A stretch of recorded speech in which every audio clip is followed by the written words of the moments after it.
Unlimited History. අපේ ජාතික කතාව.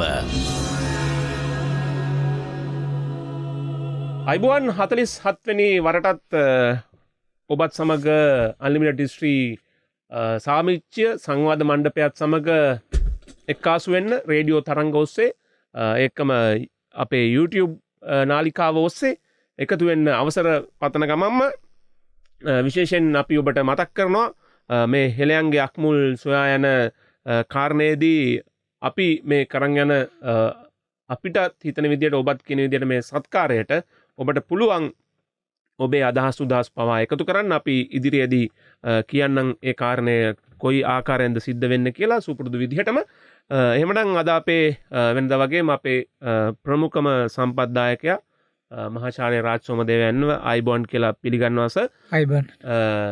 ගිය සතිය අපි කතා කරා ගිය සතිය සහ ඊට පෙර සතියේ ඒ කියන්නේ 46 වෙනි වැඩසටහනේ සහ 45 වෙනි වැඩසටහනේ අපි මූලික වශයෙන්ම කතා කළේ අපේ නාවික බලය සහ අපේ නාවික ඉතිහාසය පිළිබඳව. මම හිතන්නේ බොහෝ දෙනෙක් ඉතාමත් හොඳ ප්‍රතිචාර දක්වලා තිබ්බා. ඉතින් බොහෝ දෙනෙක්ට ප්‍රශ්නත් පැන නගිලා තිබ්බා. අපිට දුරකථනයෙන් ලැබිච්ච ප්‍රශ්නයක් තියෙනවා බින්ගිරියෙන් තිල්න මහත්මයා අපිට මේ මොහොතේ කතා කරනවා. අපි එතුමට කන් දීලා ඉමු. ඔව් දැන් මට දැනගන්න ඕනේ ඇත්තටම මම අහලා තියෙනවා මේ ත්‍රිකුණාමලයේ ඉඳන් පොළොන්නරුවට මම දෙක මහවැලි ගඟ දිගේද එහෙම නැත්නම් වෙනම ඇලක්ද කියන එක දන්නේ නැහැ. මේ රුවල් නැව් පොළොන්නරුවට එනකම් ඉස්සර රට ඇතුළට ආවයි කියන එක. නෑ එතකොට අර ජලගැලුම් නිම්නය හරියෙන් මේ මඩකලපුව පැත්තට කාලිංග ඇල කියලා ඇලකුත් ගිහිල්ලා තියෙනවා. ඒකෙත් රුවල් නැව් රට ඇතුළේ ගමන් කරා කියලා අහලා තියෙනවා. ඒක සත්‍යයක්ද ඒ ඇලේ තාම නෂ්ටාවශේෂ තාම තියෙනවා කියලාත් අහලා තියෙනවා. ඒ ගැන තමයි මට ඇත්තටම පොඩි පැහැදිලි කිරීමක් අවශ්‍ය වෙන්නේ. සර් එහෙම ඇලක් ගැන සාධකයක් තියෙනවද? ඔව් කාලිංග ඇල පිළිබඳව සොයා ගැනීම කරලා තියෙනවා. කාලිංග ඇල තිබිච්ච ප්‍රදේශය එහි ස්වරූපය ගැන අපි දැන් දන්නවා. නමුත් මේ මහත්මයා කියපු ආකාරයකට රුවල් නැව් කාලිංග ඇල දිගේ හෝ එහෙම නැත්තම් නැගෙනහිර මුහුදේ සිට පොළොන්නරුව දක්වා රුවල් නැව් ආවයි කියලා එහෙම අපට විශේෂිත සාක්ෂියක් සොයා ගැනීම මෙතෙක් දුරට කරන්න අපහසු වෙලා තියෙනවා. ඒකෙන් අදහස් කරන්නේ එහෙම සාක්ෂියක් ලැබෙන එකක් නැහැ කියලා. සමහර විට එහෙම යාත්‍රා කිරීමේ ක්‍රමවේදයක් තිබුණ නම් අපට සාක්ෂියක් සොයා ගන්න පුළුවන් වෙයි. නමුත් මේ වෙනතුරු අපිට එහෙම ලොකු ස්ථිරතාවකින් ඒ ගැන යමක් කියන්න පුළුවන් කමක් නැහැ. නමුත් අපි පහුගිය වැඩසටහනකත් ඊටාම පැහැදිලිව පෙන්වා දුන්නා අර රට අභ්‍යන්තරයේ තිබෙන ගංගාවල් වල යාත්‍රා කිරීම සිද්ධ වුණා කියලා මුහුදත් එක්ක සම්බන්ධතාව ගොඩනගාගෙන. මතකනේ නුවන් අපි කිව්වා ගොඩවායේ හම්බෙච්ච පැරණි යාත්‍රාවක නෂ්ටාවශේෂ ගැන කතා කරන වෙලාවේ අපි පෙන්වුවා ඒක මේ ඔව්. එතකොට ඒ වගේ මේ රට අභ්‍යන්තරයට විශේෂයෙන්ම ආනයනය කළපු දේ භාණ්ඩ බෙදා හැරීමේදී කියන්නේ රටේ තාම ගැඹුරු මේ කියන්නේ අපි හින්ටර්ලන්ඩ් කියලා කියන්නේ රටේ ඇතුළතම ප්‍රදේශවලට ආවේ නෑ. නමුත් යාත්‍රාවක් ගෙනියන්න පුළුවන් විදිය සාමාන්‍යයෙන් ගංගාවක මධ්‍ය නිම්න ප්‍රදේශයේ වගේ තමයි එහෙම පුළුවන්කමක් ඇති වෙන්නේ. මොකද ඉහළ නිම්නයට යනකොට ගංගාවක ජලමාර්ගයක යම්කිසි පටු භාවයක් ඇති වෙනවා. ගල් වේව ඇති වෙනවා. නොගැඹුරු භාවයක් ඇති වෙනවා. ඊළඟට එච්චර ඉහළකට යාත්‍රා කරන්න අවශ්‍ය කරන වේගය ලබා ගන්න ඕන කරන ශක්තිය පිළිබඳ ප්‍රශ්න ඇති වෙනවා. ඒ කියන්නේ උඩුගම් බලානේ සර් යන්නේ. උඩුගම් බලානේ යන්නේ. ඒතකොට ලොකු ශක්තියක් ඕන වෙනවා. ඒතකොට මේ යාත්‍රා නිකන් සැහැල්ලුවට නෙමෙයි යන්නේ යම්කිසි බහණ්ඩ පටවගෙන. එතකොට ඒක තල්ලු කිරීම සඳහා බලයක් අවශ්‍ය වෙනවා. ඉතින් ඒ වගේ ප්‍රායෝගික අපහසුකනුත් තියෙනවා. අනික අපි දන්නවා හොඳට යම්කිසි ගංගාවක මධ්‍ය නිම්නයේ පහු කරලා ඉහළට යනකොට ඒවැ ගල් පර වැඩි වෙනවා, ප්‍රපාතාකාර භූමි විෂමතා වැඩි වෙනවා. මොකද අපි හොඳටම දන්න දෙයක්නේ මේ මහා කඳු වලින් අපේ ගංගාවල් පටන් ගන්න කියන එක ප්‍රධාන ගංගාවල්. එතකොට අපේ අතු ගංගාවල් තරම් විශාල ඒවා නෙමේ. ඒවා බොහොම කුඩා ප්‍රමාණය. නමුත් ඒකෙන් අදහස් කරන්නේ ඒවා පාවිච්චි කරේ නැහැ කියලා රට අභ්‍යන්තරයේ යාත්‍රා කරන්න. ඉතින් ওই පාරු වගේ දේවල් දැන් අර අත්වැල් තොට ජලාශයකින් හම්බුණු පැරණි පාරුව. ඒ වගේම අපි දැන් මතක් කර අත්තනගල්ලු ඔයේ තිබිලා හම්බෙච්ච පැරණි යාත්‍රාව. අපි ඒකේ සාධකත් පෙන්වනවා සර්. ඒකේ සාධකත් පෙන්වනවා. ඉතින් ඒක සමහර විට සමහර අය කියනවා ඒක එතන යාත්‍රාව පාවිච්චි කරන්න ඇත්තේ මේ උදකුක්කේපම සීමා මාලක කියලා තියෙන අපි දැන් මේ කරන්නේ භික්ෂුන් වහන්සේලාගේ උපෝසත කර්ම කරන්න. ඉතින් ඒ වගේ මොකක් හරි විනය කර්මයක් කරන්න ඒක දිග යාත්‍රාවක් නේ. ඉතින් ඒකේ ස්වාමීන් වහන්සේලා කීප දෙනෙක් අහලත් තිබ්බස ඒ යාත්‍රාව දැන් කොහෙද තියෙන කියලා මට මතකයි. මම දැක්ක ඒක ජාතික කෞතුකාගාරේ පැත්තක ජාතික කෞතුකාගාරයට ගෙනල්ලා තියෙනවා. ඒක අර ජාතික කෞතුකාගාරේ පුස්තකාලයේ තියෙන තැන ඉස්සරහා අර මේ බැරන්ඩෑගේ දාලා තියෙනවා දිගටම තැන්පත් කරලා තියෙනවා. ඉතින් ඒක බලා ගන්න පුළුවන්. ඉතින් ඒ වගේ අපිට මේ අහඹු ලෙස හම්බෙලා තියෙනවා එහෙම යාත්‍රා මේ මිරිදිය ඇලපාරවල් වල ගංගාවල මේ ඉතින් ඒවා යාත්‍රා කිරීම කරන්න ඇති. මූදේ ඉඳලා නැව්වාවට පස්සේ එවෙන් බඩු ඒවට ලබාගෙන නමුත් අපි හිතන ආකාරයට රුවල් නංවාගෙන රට අභ්‍යන්තරයේ ඉහළ සමෝච්ච රේඛාවලට යාත්‍රා කරපු නැව් හෝ ටිකක් විශාල ප්‍රමාණයේ යාත්‍රා දෝනි තිබුණද කියන එක පිළිබඳව අපිට එහෙම තරම් ලොකු සාක්ෂියක් නැහැ. අඩු ගානේ සාහිත්‍ය විමර්ශනයකවත් එහෙම රට අභ්‍යන්තරයේ ගිය මේ නැව් ගැන අපිට නෑ ඔරු පාරු ගැන අපිට නිතරම තියෙනවානේ. ඔරු පාරු කවි තියෙනවා. ඒවා අපේ නැව් කවි නෑනේ සර්. පාරු කවිනේ තියෙන්නේ. ඉතින් ඒ වගේ නිසා මහත්මයාට කියන්න තියෙන්නේ ඔබතුමා කිව්ව ආකාරයට කාලිංග ඇල කියන එක නම් අපි කවුරුත් දන්නවා. ඒ වගේම මේ ඒ වගේ තව රට අභ්‍යන්තරයේ තිබිච්ච ස්වභාවික ජලමාර්ගවල යාත්‍රා කරපු යාත්‍රා පිළිබඳ පුරාවිද්‍යාත්මක සාක්ෂිත් තියෙනවා. නමුත් අර අපි හිතන ආකාරයට නැව් මූදෙන් ඇවිල්ලා ඊට පස්සේ ඒවා රට අභ්‍යන්තරයට ආවයි කියලා එහෙම ස්ථිරසාරව අදහසක් කියන්න තරම් සාක්ෂි මං හිතන්නේ අපිට පේන්න තියෙනවායි කියලා. ඔව් සර් ඒකම තවත් දුරකථන ඇමතුමක් අපිට ලැබෙනවා අලුත් නුවරින්. ජයසුන්දර මහත්මයා මේ මොහොතේ සම්බන්ධ වෙලා ඉන්නවා. ඔබතුමාගේ ප්‍රශ්න යොමු කරන්න.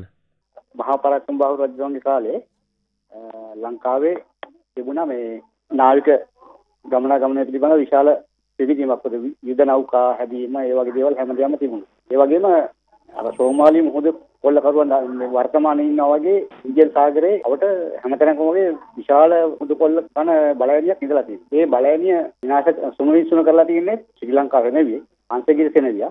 ඒ වගේම දැන් මේ ශ්‍රී ලංකාවේ ඒ හංසගිරි සෙනවියා සහ ඒ පිට තමයි ඒක සුමවිසුන කරලා තියෙන්නේ. ඒ වගේම දැන් මේ මම දැනගන්න ඕනේ දැන් මේ සඳහා අද ඒ කාලයේ තිබිච්ච අදි තාක්ෂණික ක්‍රමවේදය කොහොමද නැත්නම් මේ පිළිබඳව ශ්‍රී ලංකාවට ක්‍රමවේදය හොයාගත් කොල්ලකරුවන්ව නඩත් මේ කන්ට්‍රෝල් කරගන්න තරම් ශක්තියක් තිබුණා නේද කියන්නේ. එතුමා අහන්නේ මෙහි මුහුදු කොල්ලකරුවෝ ගැන සර්. ඇත්තෙන්ම මේ මුහුදු කොල්ලකරුවෝ ගැන අපිට එහෙම ලොකු විස්තර මන් දන්නේ මහත්මයා මේ මූලාශ්‍රය කොහෙන්ද හොයාගත්තේ කියන එක. එහම හංසගිරි කියලා සෙනවියෙක් ගැන මම මගේ දැනුමේ තරමට නම් ඒක මට හොයාගන්න මම අහලා නැහැ. ඒ සමහරටම තියෙන්න පුළුවන් මේ මහත්මයා ඒක කියන නිසා. මම නම් ඒක ගැන දන්නේ නැහැ. නමුත් මට තේරෙන හැටියට මම සාමාන්‍යයෙන් ඉන්දිය සාගරයේ වෙළඳ කටයුතු ගැන දැන් අවුරුදු 5ක 6කටත් වැඩි 2006 විතර ඉඳලා ඒ කියන්නේ සෑහෙන කාලයක් නේ අවුරුදු දැන් 16ක් විතර එනවානේ. අවුරුදු 16ක් විතර තිස්සේ ඉන්දියන් සාගරයේ යාත්‍රා කිරීම හා වෙළඳ මාර්ග ගැන මම සැලකිය යුතු තරම් ලිපි ලේඛන ආශ්‍රය කරලා තියෙනවා. ඉතින් මේ ඒ වගේවත් ඒ විදිහට මේ මුහුදු කොල්ලකරුවන් පිළිබඳ අදහසක් අපිට එහෙම ලැබිලා නැහැ. දැන් මෙහෙම දෙයක් තේරෙනවනේ නුවන්. අපි මෙහෙම කල්පනා කරන්න ඕන. මුහුදු කොල්ලකරුවෝ හිටිය නම් දැන් නැවක් කොල්ලකණ්ඩ මුහුදු කොල්ලකරුවෝ එනවා නම් ඔවුන්ටත් ඉතා වේගයෙන් යාත්‍රා කළ හැකි යාත්‍රා හැම තියෙන්න ඕන නේද? කියන්නේ සම බලයක් තියෙන්න. සම බලයක් තියෙන්න වෙයි. සම බලයක් නෙමෙයි සම බලය ඉක්මව යන බලයක් ඕන. ඒ කොල්ල කෑමට ලක්වූ නෞකාවේ වේගයට වැඩි වඩා වේගයක් තියෙන්න එපා. අනික මුහුදු කොල්ලකරුවෙකුට පුළුවන් ද හුළඟේ බලය ගැන විශ්වාස කරලා කොල්ල කෑමක් කරන්න. හුළඟ කොයි පැත්තට හමයිද කියලා කවුද දන්නේ? අනිත් එක අතේ වීරියෙන් පදින්නත් බෑනේ. අතේ වීරියෙන් පදින්නත් බෑනේ. ඉතින් ඒ නිසා මං හිතන්නේ මුහුදු කොල්ලකරුවෝ කියන සංකල්පය එන්න ඇත්තේ සෑහෙන පස්සේ කාලයක යාත්‍රාවල් දියුණු වෙලා මේ වුණාට පස්සේ කියන එකයි මගේ අදහස තියෙන්නේ. නමුත් ඒක එහෙම නෑ කියලාම කියන්න මම උත්සාහ ගන්නේ නෑ. මොකද සාක්ෂියක් නැතිවීම නොමැතිවීමට සාක්ෂයක් නෙමේනේ. සාක්ෂි නැහැ කියලා අපිට යමක් නැහැ කියන්න බෑ. ඒ නිසා සාක්ෂියක් නැතිවීම යමක් නොමැතිවීමට සාක්ෂියක් නෙමේ හැම අවස්ථාවකදම. ඉතින් සමහරට තියෙන්න එහෙම කොල්ල කෑමක් දැන් අපි දන්නවා සේද මාර්ගය ගැන කතා කරනකොට පුරාණ සේද මාර්ගය ඔය ගොඩබිම් සේද මාර්ගයේදී නම් එම කොල්ලකරුවෝ හිටියා. නේ ජාතක කතා පොත්වලත් තියෙනවානේ. දැන් අපි ගියස් වැඩසටහනෙත් මතක් කරා චීනයේ දුන්හුවාන් වලින් පිටත් වෙන දැන් අපි කිව්වොත් එහෙම දැන් කෙනෙකුට හිතේ මවා ගන්න පුළුවන් නම් මේ වැඩසටහන සවන් දෙන වෙලාවට චීනයේ වයඹදිග කෙළවරේ වගේනේ දුන්හුවාන් තියෙන්නේ. චීනසිය දේශ සීමාවේ වයඹදිග පැත්තේ. ඒතර වයඹදිග පැත්ත විවෘත වෙන්නේ මහා විශාල ඔය සයිබීරියාව, ඒ මහා භූමිස්කන්ධයට රුසියාව, මධ්‍ය ආසියාව ඒ විශාල භූමිස්කන්ධයක් එකේ තියෙනවා. චීනෙත් උඩහරිය උඩහාවට කිට්ටු හරිය තමයි තියෙන්නේ මේ දුන්හුවාන් කියන ප්‍රදේශය.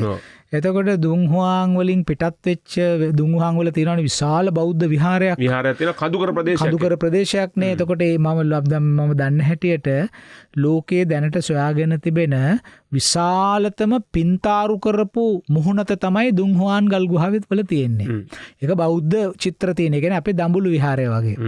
එතකොට දැන් මේ වගේ විහාරයක් නඩත්තු කරන්න වෙළෙන්දෝගේ සහයෝගය අවශ්‍යයි. එතකොට දැන් දුන්හුවාන් වලින් පිටත් වෙන වෙළඳ අපි කියන්නේ ගැල් කැරවන්ස් කියනවා, ගැල් කියනවා. එහෙම පිටත් වෙනකොට පිටත් වෙන්නේ බටහිර පැත්තට එන්න, පර්ෂියාවට, ඉන්දියාවට ඇතුල් වෙන්න තමයි ඒගොල්ලෝ පිටත් වෙන්නේ. එහෙනම් පිටත් වෙනකොට ඒගොල්ලන්ට කාන්තාරයක් පහු කරන්න සිද්ධ වෙනවා. අපි ගිය සැරේත් මතක් කරා වැඩසටහනේදී තක්ලමකාන් කියන කාන්තාරය. එතකොට තක්ලමකාන් කාන්තාරය හරහා එනකොට තක්ලමකාන් කාන්තාරයේදී මේ ගැල් කොල්ල කාපු කොල්ලකරුවන් හිටි බවට සාක්ෂි තියෙනවා. ඒක තමයි අර ජාතක පොත්වල තියෙන්නේ. අර මේ යක්ෂයෝ කියලා ඇවිල්ලා මේ ඔය වතුර අයින් කරන්න ඉදිරියේ වතුර තියනවා කියලා ගැල් දුර්වල කරලා ඒ ගැල් බඩු කොල්ල කනවා. එතකොට අපි දන්නවා ඒ දැන් ওই වන්නුපත ජාතක වගේ එකේ එහෙම මේ ඉන්න බෝසත් චරිතය ඒ ගැල් 500ක් පිරවරාගෙන යනකොට වතුර නැති වෙනකොට ඊතන ගහක් තියෙන තැනක් දැකලා වතුර ලබාගෙන මේවා ඔක්කොම බෞද්ධ අපේ සිද්ධාර්ථ බෝසතාණන් වහන්සේගේ ජීවන චරිතයට මේ කතා ආන්දලා ඊට පස්සේ සාහිත්‍යයක් ගොඩ නැගුණා. ඒක අපේ ජනප්‍රියම ජාතක කතාවෙත් ඔය ගැල් කතන්දරේ තියෙනවනේ. මේ ගුත්තිල මේ කාව්‍යය තියෙන්නේ මේ ගැල්කරුවන්ගේ කතාවකින්මනේ ගුත්තිල කාව්‍ය පටන් ගන්න. එතකොට දැන් මෙහෙම මේ ජාතක කතාවලට නුවන් 140ක විතර කොහෙන් හරි ගැල්කරුවෙක් ගෑවෙනවා. එහෙම නැත්නම් වෙලෙන්දෙක් ගෑවෙනවා. දැන් මම සේරි වාණිජ කච්චපුට කතාව වෙලෙන්දෝ. ඉතින් දැන් මේවා ඔක්කොම අර සේදමාවත හරහා ආපු වෙලෙන්දෝ ඒ අය මේ තක්ලමකාන් කාන්තාරේ පහු කරගෙන ඇවිල්ලා මධ්‍ය ආසියාව පැත්තෙන් ඇවිල්ලා කෝටාන් පැත්තෙන් ඇහිල්ලා ඊට පස්සේ කොට කට්ටියක් මේ ඇෆ්ගනිස්තාන් මේ පැත්තෙන් ඉන්දියාවට ඇතුල් වෙනවා. අනිත් කට්ටිය කෙලින්ම ගිහිල්ලා මේ පර්ෂියාව පැත්තට යනවා. පර්ෂියාව කියන්නේ ඉරානය, ඉරාකය ওই පැත්තට යනවා. එතකොට මේ වගේ වෙලෙන්දන්ට ගොඩ බිබිද්දි නම් ඒ වගේ මේ අනතුරු වලට ලක් වෙන්න සිද්ධ වෙච්ච බවට අර ජාතක කතා අපිට සාක්ෂි දරනවා. සමහර වෙලාවල් වලට ඔය මම දැක්ක මේ ළඟදී චන්ද්‍රිකා ඡායාරූපයක් අරගෙන තියෙනවා. ඒ මධ්‍ය ආසියාව පැත්තේ. ඊටාම ලස්සනට පේනවා මේ මධ්‍ය ආසියාවේ කාන්තාර හරහා තිබුණු ගැල් මාර්ග. අපි පුළුවන් නම් ඔය වැඩසටහනේ අපි ඡායාරූපේ පෙන්වන්න බලමු. ඒක චන්ද්‍රිකාවකින් අරන් තියෙන්නේ. ඒක හොඳ සාක්ෂියක් අපිට දැන් පුරාවිද්‍යාව කරන පර්යේෂකයන්ට කොයි තරම් මේ දුරස්ත සංවේදී ක්‍රම ප්‍රයෝජනවත් වෙනවද කියන කාරණේ. දැන් ඒකේ මධ්‍ය ආසියාවේ ඒ මැද ආසියානු කොටසේ චීනයේ ඉඳලා බටහිරට එනකම්ම මේ ඉරි රේඛාවල් පේනවා පොළවේ. ඒ කියන්නේ පැරණි කරත්තබ නිරන්තරයෙන්ම ඔකේ ගියානේ මේ වෙලෙන්දෝ. දැන් එහෙම පාරක් මාක් වෙන්න කොච්චර කරත්ත ප්‍රමාණයක් යන්නේ අපි නොහිතුවට ඒක එහෙම වෙනවා නුවන්. දැන් ඔය තියෙනවා ව්‍යාජ වර්ණ ඡායාරූප කියලා ගුවන් මේ මොනවාද චන්ද්‍රිකා ඡායාරූපවල ඒකට කියන්නේ false color imagery කියලා. ව්‍යාජ වර්ණ ඡායාරූප කියලා. ඒ කියන්නේ මේ ඒ චන්ද්‍රිකාව කිලෝමීටර් 900ක් විතර උඩින් පියාසර කරනකොට පොළව ස්කෑන් කිරීමක් කරනවා. ස්කෑන් කරනවා කියලා කියන්නේ පොළවෙන් මුක්ත වෙන තාප කිරණ ඒවැ තියෙන සෙන්සර්ස් වලින් සංවේදක වලින් වාර්තා කරනවා. 0 සිට 1 දක්වා ඉලක්කම් වලින් මේක වාර්තාගත කරනවා. ඊට පස්සේ ඒගොල්ලෝ මොකද කරන්නේ? ඒ අංක වර්ණවලට පරිවර්තනය කරලා පොළොවට එවනවා චන්ද්‍රිකා ඡායාරූපෙම. එහෙම නැත්නම් ඒ සංඥා ආවට පස්සේ පොළොවේදී ඒව පරිවර්තනය කරනවා වර්ණවලට. එතකොට මේ වර්ණවල අපිට පේනවා පොළොවේ දැනට බැලුවම වතුර නැහැ. නමුත් අපිට පේනවා වතුර තියෙනවා වගේ තැන්. ඒ කියන්නේ පොළොව යට තියෙන අර තෙතම නැහැ. ඒ චන්ද්‍රිකා ඡායාරූප විසින් ග්‍රහණය කරගන්නවා. ඉතින් ඒකෙන් අපිට පුළුවන් වෙලා තියෙනවා දැනට මතු පිට නැතත් පරණ ඇල මාර්ග තිබුණේ කොහොමද? පරණ වැව් තිබුණේ කොතනද කියන එක දැන් මම එහෙම එකක් හසුරවලා තියෙනවා. තිස්ස මහරාමේ මම මගේ ආචාර්ය උපාධි පරිශන කරන වෙලාවේ මට එහෙම මේ චන්ද්‍රිකා ඡායාරූපයක් ලබා ගන්න පුළුවන් වුණා. මේ ස්වීඩන් විශ්වවිද්‍යාලයෙන් ඒක ලබා දුන්නේ මට. මේ ඇමරිකන් චන්ද්‍රිකාවක් විසින් ගත්ත ඡායාරූපයක්. ඉතින් ඒකේ මට පැහැදිලිව පෙනුණා හුඟක් ලක්ෂණ විතරක් නෙමෙයි අපි චන්ද්‍රිකා ඡායාරූපේ පාවිච්චි කළා කිරින්දියෝයේ වේලිලගේ අතුගංගාවක් අපි හොයාගත්තා. ඕකටම සම්බන්ධ කළා මේ බැමිණි ඉතිහාසයත් ඕකට සම්බන්ධයි කියලා කිව්ව කාරණයක් මට මතකයි අතීතයේදී අපි කලින් වැඩසටහනකත් මේක මතක් කළා. මොකද අන්තිමට ඒ ගංගාව වියලිලා ගිහිල්ලා තියෙනවා. ඒ වියලිලා යන්න හේතුවත් අපි හොයාගත්තා. මොකද මේ ඇත්තෙන්ම ඔය මේ ඔය ගංගාව වියලිලා ගිහිල්ලා තියෙන්නේ දැන් ඔය දෙබරවැව කියලා තියෙනවනේ හන්දියක්. ඔය හන්දියට ටිකක් උඩහින් තැනකින් තමයි ඒ අතුගංගාව පටන් ගන්න තියෙන බව අපිට පේන්නේ. ඒ අතුගංගාව එතනින් පටන් අරගෙන ගිහිල්ලා තියෙන්නේ යටාල වෙහෙර කියලා අද තියෙන පාරේන යටාල වෙහෙර අයිනෙන් ගිහිල්ලා තියෙන්නේ. හැබැයි දැන් එහෙම එකක් නෑ පේන්න. දැන් පේන්න නෑ. පස්සේ මම මොකද කළේ අර චන්ද්‍රිකා දත්ත පාවිච්චි කරලා ඒ දෙබරවැව මේ කිරින්දියෝයෙන් ඒ අතුගංගාව වෙන් වෙන තැන බෙදෙන තැනට හොයාගෙන ගියා GPS යන්ත්‍ර පාවිච්චි කළා. ගිහලා එතන දැන් තියෙන්නේ මේ අපි අඳුරන ළමයෙක් එතන ඉන්නේ. එයාගේ නිවස තියෙන්නේ. ඉතින් පස්සේ මං ඉඳන් කිව්වා මට මෙතන මේ හාරලා බලන්න ඕන කියලා. පස්සේ ඒ පාර ඒ ළමයාම මේ නිශ්චිත රැකියාවක් කරන්නේ නැහැ. පස්සේ ළමයා කිව්වා මමම හාරන්න උදව් කරන්න කියලා ළමයා හැරුවා. නුවන් විශ්වාස කරන්න මං ගාව තියෙනවා මේ ඡායාරූප. අපි අඩි 9ක් විතර හැරුවට පස්සේ අපිට මේ වේලිලා ගිය ගංගාවක අතුගංගාවක පතුල හොයාගන්න පුළුවන් වුණා වැලිත් එක්ක. ඒ කියන්නේ අපි හරියටම අපි ලකුණු කරලා තිබුණා අර චන්ද්‍රිකා ඡායාරූපයෙන් අර අතුගංගාව බෙදෙන තැන. ඒ විතරක් නෙමෙයි මේ වැලිවල කියන අඩි 9ක් යට වැලිවල වළංකටු පවා තිබුණා. ඉතින් අපිට තිබුණේ ලොකුම ප්‍රශ්නේ තමයි ඇයි මේක වේලිලා ගියේ කියන එක. පස්සේ ඒ පාර අපි තව ගවේෂණය කරගෙන යනකොට ඒ මහා ගංගාවෙන් මහා කිරින්දියෝයේ මහා වතුර පාරෙන් මේ අතුගංගාව බෙදෙන තැනට මීටර 150ක් විතර උඩහින් මේ ගල් බැම්මක් දාලා තියෙනවා ඓතිහාසික යුගයේදී. දැන් අදත් මිනිස්සු ඒ හරියට කියන්නේ වාරි කර්මාන්තයට නකමුණ කියලා ඒ හරියට කියන්නේ. ඒ නකමුණ. ඒ කියන්නේ නමින්ම ඔප්පු වෙනවනේ අමුණක් දාලා තියෙනවා. නාගාමුණ. නකමුණ කියන්නේ නාගාමුණ. නාග කියන නමින් අමුණක් දාලා තියෙනවා. එතකොට ඒ නාග කියලා දාලා තියෙන එතන මෙහෙමයි සාමාන්‍යයෙන් ඔය මට පේන හැටියට ඔය ජලයට සම්බන්ධ වැඩ කටයුතු වලදී මේ නාග කියන අනන්‍යතාව තියන අය යම්කිසි ප්‍රමුඛතාවක් අරන් තියෙනවා. ඔබ දන්නවා අපේ ප්‍රධාන වැව් තියෙන තැන්වල පෙන 7ක් තියෙන නාගයෝ ඉන්නවානේ. මහවැලි මේකේ ලාංඡනෙත් නාග ලාංඡනේනේ.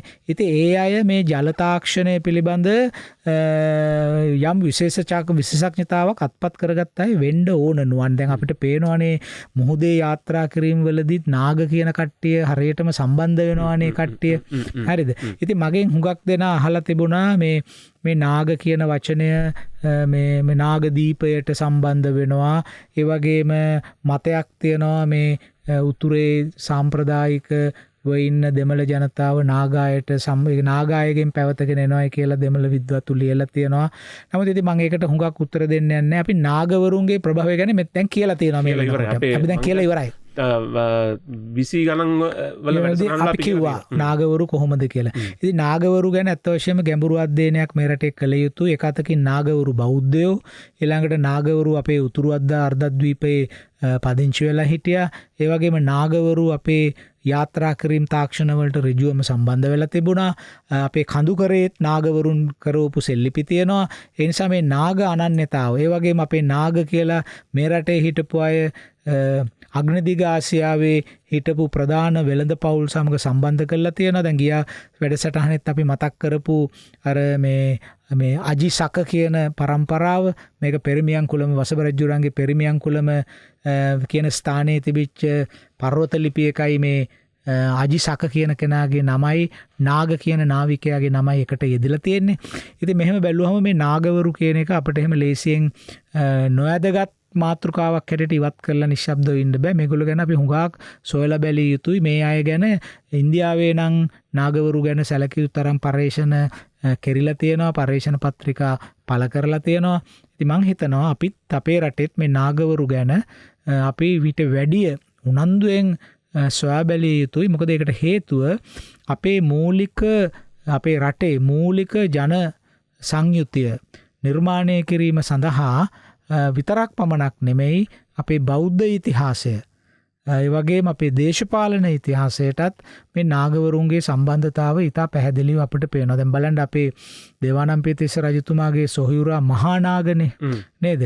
ඒතකොට නාග කියන නමින් අඳුන්වගත්ත රජවරු කී දෙනෙක් අපිට හිටියද? සිරි නාග, චෝර නාග, මහා නාග ආදී වශයෙන් අපිට නාග කියන නාමය පාවිච්චි කරපුවයි හිටියා. ඉතින් මේවා අතර තියෙන අන්තර් ශබ්දතාව මොකක්ද? මේගොල්ලෝ මේක මේ තමන්ගේ ප්‍රවේණිය පදනම් කරගෙනද මේක කළේ? ඒගොල්ලෝ විශ්වාස කරාද ඒ නාග කියන නම පාවිච්චි කරන අයට එහෙම ප්‍රවේණියක් තිබුණයි කියලා? දැන් නාගලයි තිස්සලයි නුවන්. තිස්ස නාග. අර මොහොමඩ් වගේ අපේ සෑහෙන්න පාවිච්චි වෙච්ච අපේ සෑහෙන්න පාවිච්චි වෙච්ච නම් දෙකක්. මම සංඛ්‍යාලේඛන ඕන්නම් පෙන්නන්න. මම සංඛ්‍යාලේඛන විශ්ලේෂණය කරලා තියෙනවා. සෙල්ලිපි මුල් කාලීන සෙල්ලිපි 1200ක් විතර පාවිච්චි කරලා. ඉතින් බැලුවම වැඩිම ප්‍රමාණයක් එදලා තියෙන තිස්ස කියන නම, ඊළඟට එදලා තියෙනවා නාග කියන නම, ගැහණු අයට නම් එදලා තියෙන සුමනා කියන නම.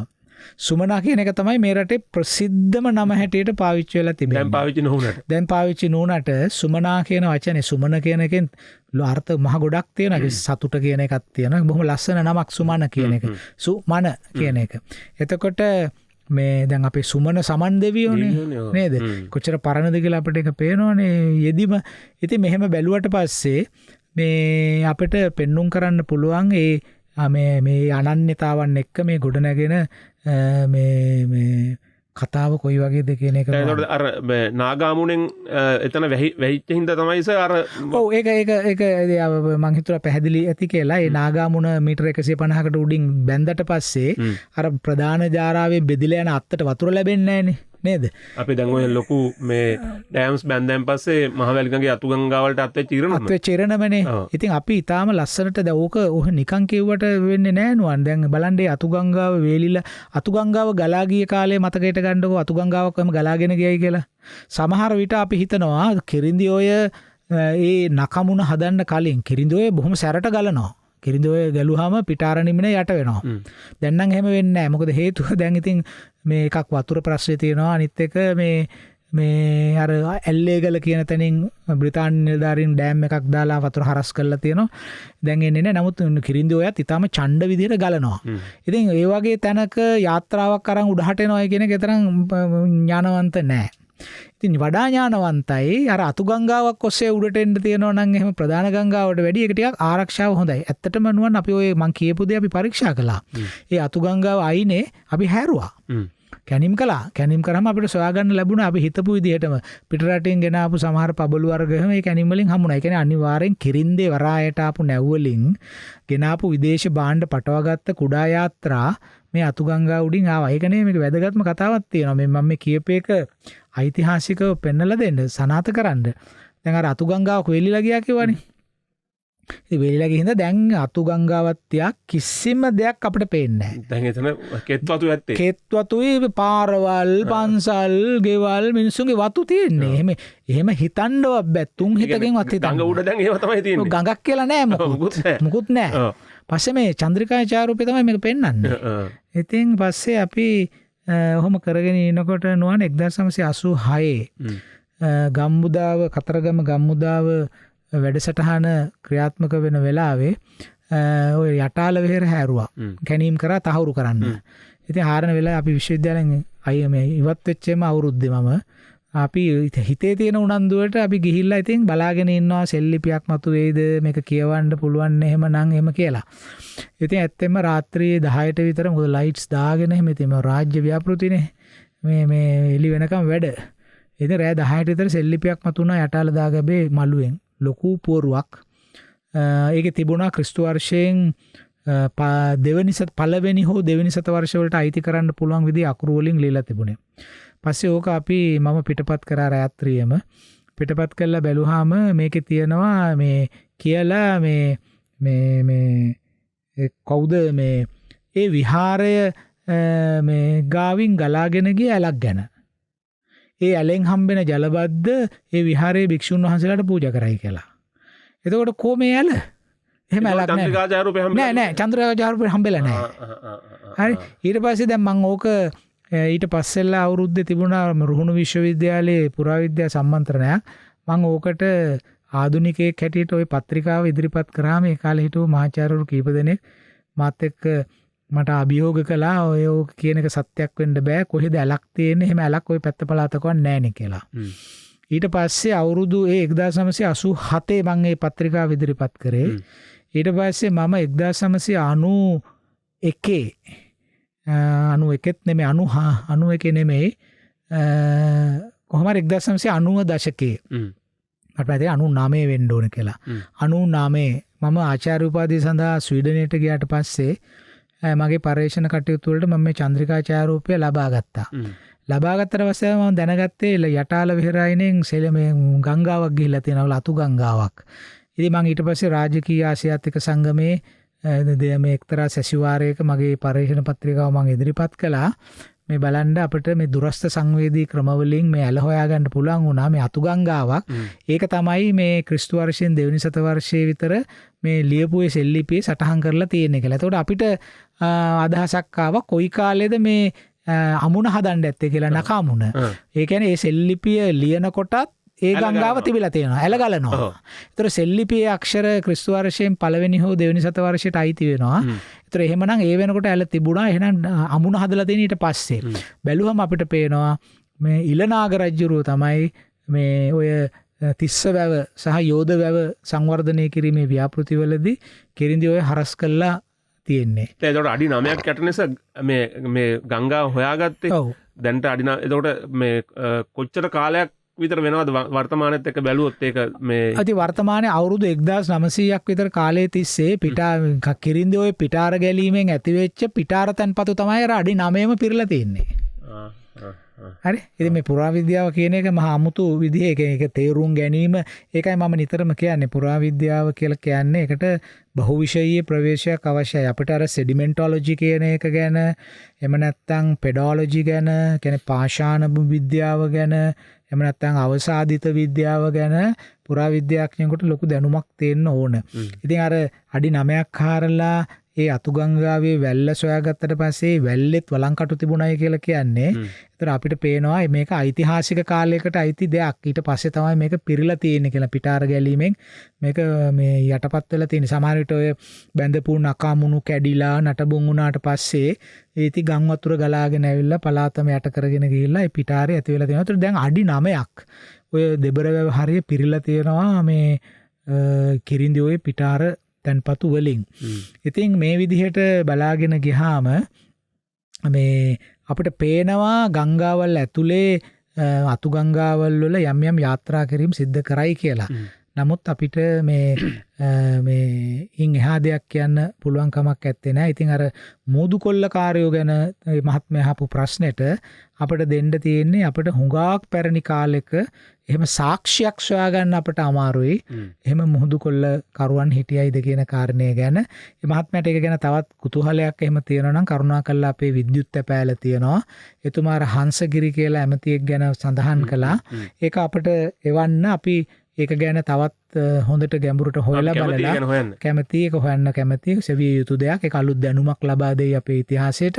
අපි ඒක පිටිපස්සෙන් පන්නගෙන ගිහිල්ලා සොයමු. කරුණාකරලා අපිට පුළුවන් නම් කරදරයක් නැත්තම් ඒ විස්තරය අපිට එවන්න. ඔව් මේ එතුමාට විතරක් නෙමෙයි අපේ උඩුනුවරින් කතා කරපු අපේ කවුද ජයසුන්දර මහත්මයාට අලුත් නුවරින් කතා කරපු ජයසුන්දර මහත්මයාට විතරක් නෙමෙයි අනිත් අයටත් අපි ආරාධනා කරනවා මේ ජයසුන්දර මහත්මයා මතු කරපු අලුත් චරිතය හංසගිරි කියලා සෙනවියෙක් මුහුද කොල්ල කරුවන්ට විරුද්ධව පරාක්‍රම බහුව රජ සමයේදී කටයුතු කරා කියන විස්තරය අපි කැමති ඒ පිළිබඳව සාධක සාක්ෂි ඔබට තියෙනවා නම් ඒක ලැබිච්ච කොහොමද කියලා දන්නවා නම් ජයසුන්දර මහත්තයාට අමතරව පිරිස ඉන්නවා නම් අපිට සම්බන්ධ කරගන්න අපේ දුරකථන අංකය 0112533363 0112533363 ඒකම අපේ Facebook අඩවිය net fm Facebook අඩවියේ unlimited district කියලා මේ මොහොතේ බැනරයක් පළ වෙනවා. එතනින් පල්ලෙහා කමෙන්ට් කරන්න පුළුවන්. මේ මොහොතේ සජීවීව අපිත් එක්ක සම්බන්ධ වෙලා ඉන්න රේඩියෝ net fm රේඩියෝ අසන්නන්ට ඒ ආරාධනය. එහෙම නැත්නම් ඔබට හැකියාවක් තියෙනවා නම් අපේ YouTube වැඩසටහන තව පැයකින් හමාරකින් මේ වැඩසටහන රාත්‍රී 9ට අවසන් වුණාම අපේ YouTube නාලිකාවට unlimited history වැඩසටහන අප්ලෝඩ් වෙනවා. ඉතින් ඒ වැඩසටහනේ පල්හා ඩිස්ක්‍රිප්ෂන් එකේ අපේ විද්‍යුත් ලිපින අපේ ඊමේල් ලිපින මහාචාර්යතුමාගේ වගේම අපිට තියෙනවා Facebook ලිපිනයන් තියෙනවා. ඉතින් ඔය සම්බන්ධතා හරහා ඔබට පුළුවන් ඔය කිව්ව විස්තරය අපිට ලබා දෙන්න. එහෙමත් නැත්නම් ඔබට පුළුවන් සුපුරුදු විදිහටම අපේ සාම්ප්‍රදායික sannivedana ක්‍රමය අපිට ලියන්න. බොහෝ ලිපි අපිට ලැබෙමින් තියෙනවා. net fm unlimited history තැපැල් පෙට්ටිය 2045 Colombo. net fm unlimited history තැපැල් පෙට්ටිය 2045 කොළඹ. සමහර විට මහාචාර්යතුමාගේ නමිනුත් අපිට ලිපියවනවා. කමන්නේ ඔබට unlimited history කියලා ලියා ගන්න අපහසුතාවයක් තියෙනවා නම් මහාචාර්ය රාජ් සෝමදේව කියලා ලියලා ඔය ඉහත අපි සඳහන් කරපු ලිපිනයට අපිට ලියන්න. එහෙමනම් අපි ප්‍රවෘත්ති විරාමයට යනවා. ප්‍රවෘත්ති විරාමෙන් අනතුරුවත් අපි අද unlimited history ඉතුරු කොටස සමග Unlimited History. අපේ ජාතික කතාව.